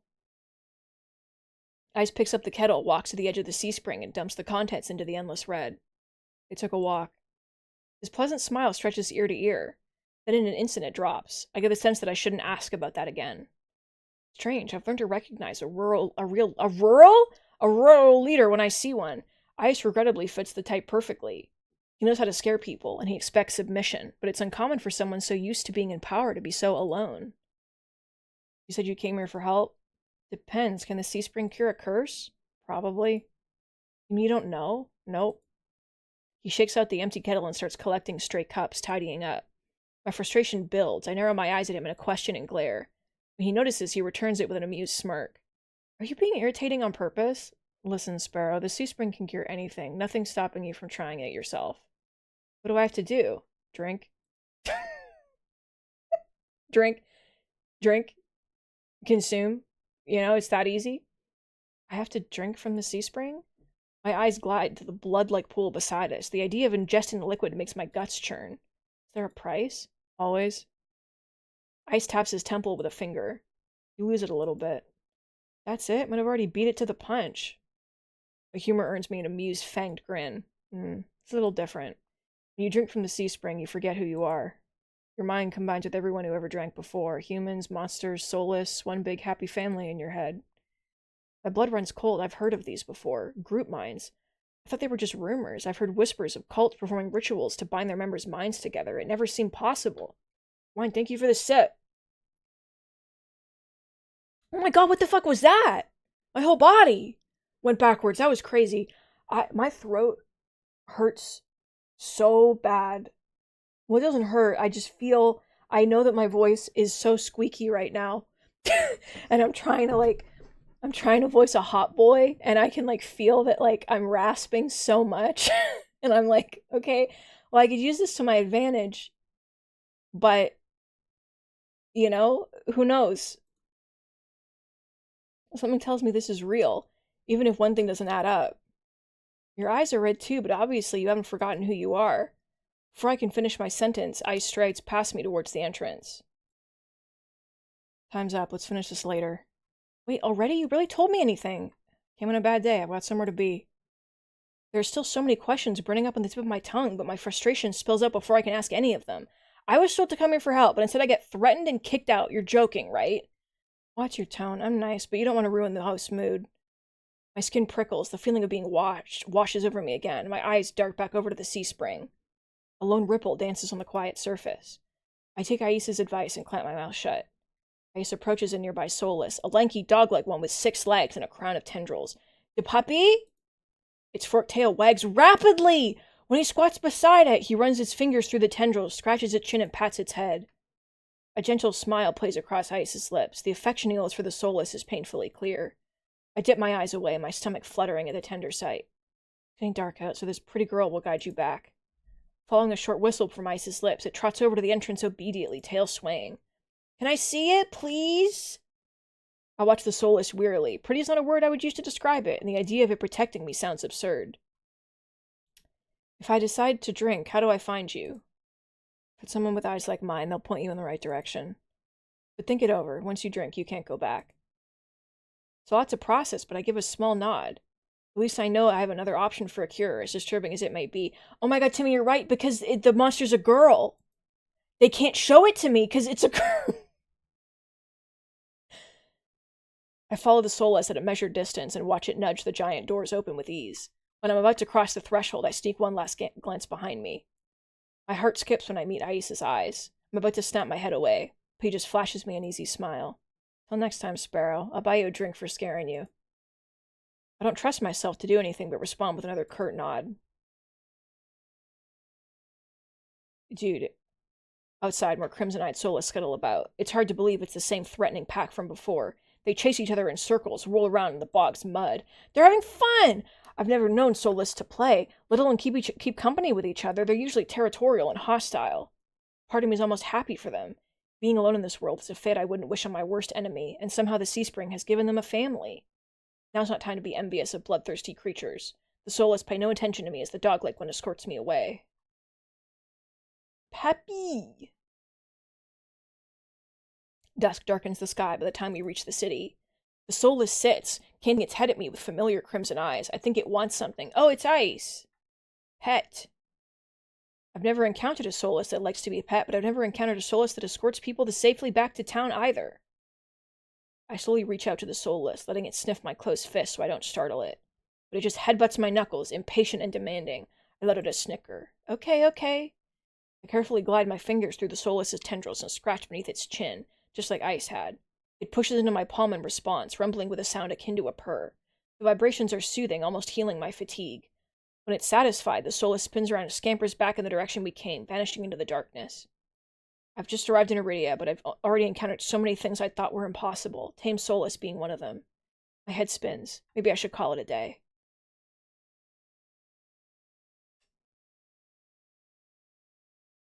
Nightfall creeps across the streets of Iridia. The city is labyrinthine even in daytime, but has now become a warren of treacherous alleyways. The streets are completely deserted. If I hadn't been here earlier, I would have thought this part of the city abandoned. My steps slow when I hear rustling in the dark. I strain my ears, but everything is still. Is the silence playing tricks on me? Oh, I need to move. I draw my cloak close and move toward the nearest building to disguise my silhouette in the dark.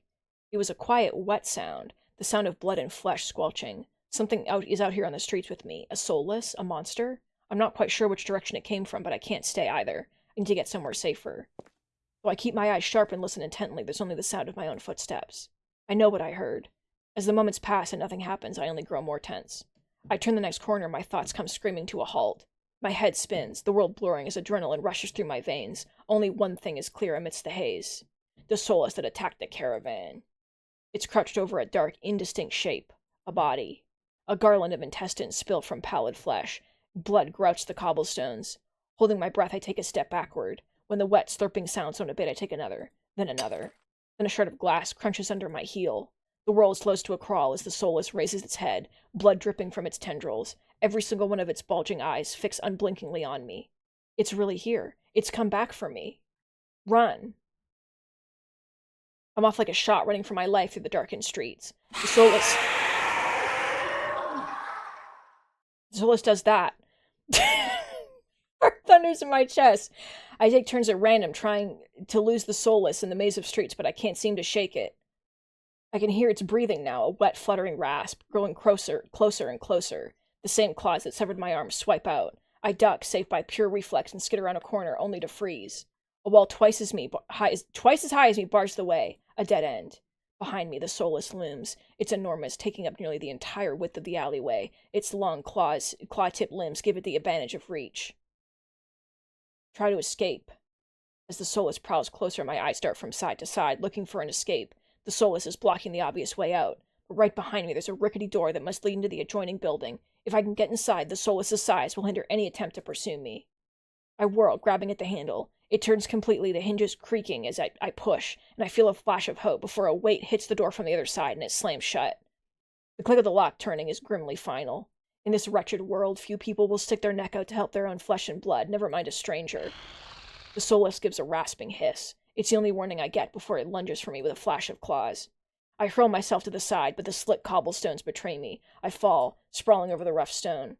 As the soulless looms over me, I scramble away from it until my back hits the wall. There's nowhere left to go. It descends on me for the kill.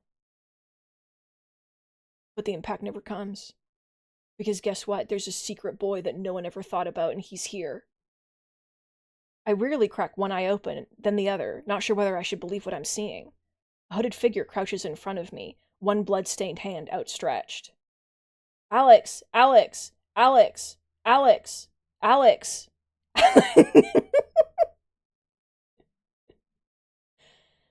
Moonlight silvers the edge of their stiletto knife. Their face and hands are splattered with blood, and the soulless. My eyes dart past my unexpected rescuer to the misshapen form behind them. The soulless's many eyes, once restless and vibrant, now look dull and waxy. A red pool spreads slowly under its body. Numb with shock, I can't help but stare. After all the people it's killed, after nearly killing me twice, I can hardly believe it's dead. Well, I gingerly take the offered hand. The hunter's gaze dips to my bandages. Pale lips part on the brink of a question, then close again. With a strength belaying their slight frame, they pull me upright. Non-binary boy or twink? I can feel the tension in their grip. Their fingers tremble like they want to pull away. It's a sensation I'm all too familiar with myself. Despite their obvious discomfort, they pause for a moment, pale eyes sweeping over me. Not gonna fall? When I shake my head, they hastily let go and back off, wiping the blood from their face and hands. The hunter turns away from me, the heel of their boot hitting the soulless's gangly body. They lean over it, studying it intently. With their back to me, I realize that their hooded silhouette is familiar. I saw them outside the cenobium. Vestigial or functional? I'm startled out of my thoughts when they speak, but they aren't looking at me. Can't all be processed in the brain. Its occipital lobes would have to be enormous. In fact, I don't think they're talking to me at all. Stay quiet. I linger to listen, curious to spite myself. They move to the soulless's other side, still engrossed in their study of its many eyes. Sensory lag wouldn't be a problem, but how does it composite all the neurological input? I wonder... Maybe they caught sight of me in their peripheral vision, or maybe they heard me shift slightly. The hunter jolts upright, wide eyes landing on me. You're still here? What do you want?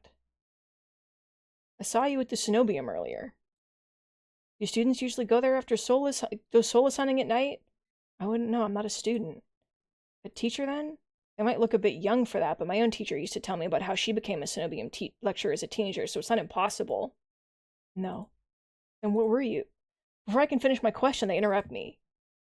What are you thinking, traveling alone at night? This is far from the worst thing hunting Lowtown. I can't make heads or tails of them. First they save me, now they scold me. Lesson learned, I could do without the lecture, though. To my surprise, they break eye contact. They frown, though their disapproval doesn't seem directed at me. If you're not going to run off screaming, you might as well wait until I'm done. Their attention glides back to the soulless's corpse. They examine it with an inscrutable expression. I clear my throat to fill the silence. I am Brikachu. Min. Suddenly Min tenses, their blade flashes as they drive into the back of the soulless's neck. The soulless thrushes once, letting out a rattling hiss as the air leaves its lungs. The thing is, Becca, I also have to go. I have to eat, and also, I can't do this for another hour because my voice is going to seppuku. They killed the monster. My heart thuds in my chest. It must have been clinging to life by a thread. Min straightens up, withdrawing their blade in a single smooth motion. Ready to put wretched things like this out of their misery. They calmly clean the blade from their knife. I swallow, my eyes glued to the cooling corpse. Are you some kind of scientist? Min stops mid-motion, lifting their head to stare at me. You know exactly where to strike? Have you studied anatomy or medicine? Not quite. Why is a soulless inside this city? Min looks at me, eyes searching before realization draws. You're new here. There's no walls around this city. Soulless can come and go as they please until someone's contracted to stop them. The Cenobium's patrols don't bother to protect Lowtown, not anymore. Let me guess, you're not a fan of the Cenobium? I wouldn't go that far. Either way, it looks like I owe you. Okay. Alright. I think that despite this being the weirdest place to stop, we do have to stop, because I can't do this. The thing that you have to understand is that I can't do this.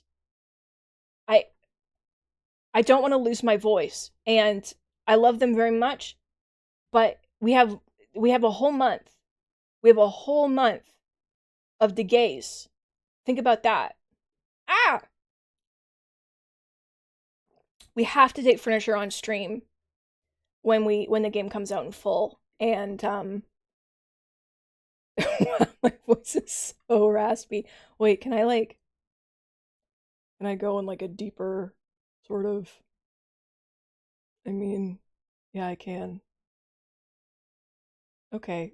It's fun to do that. It's not good for me, but it's fun to do that. All right. I love you guys very much.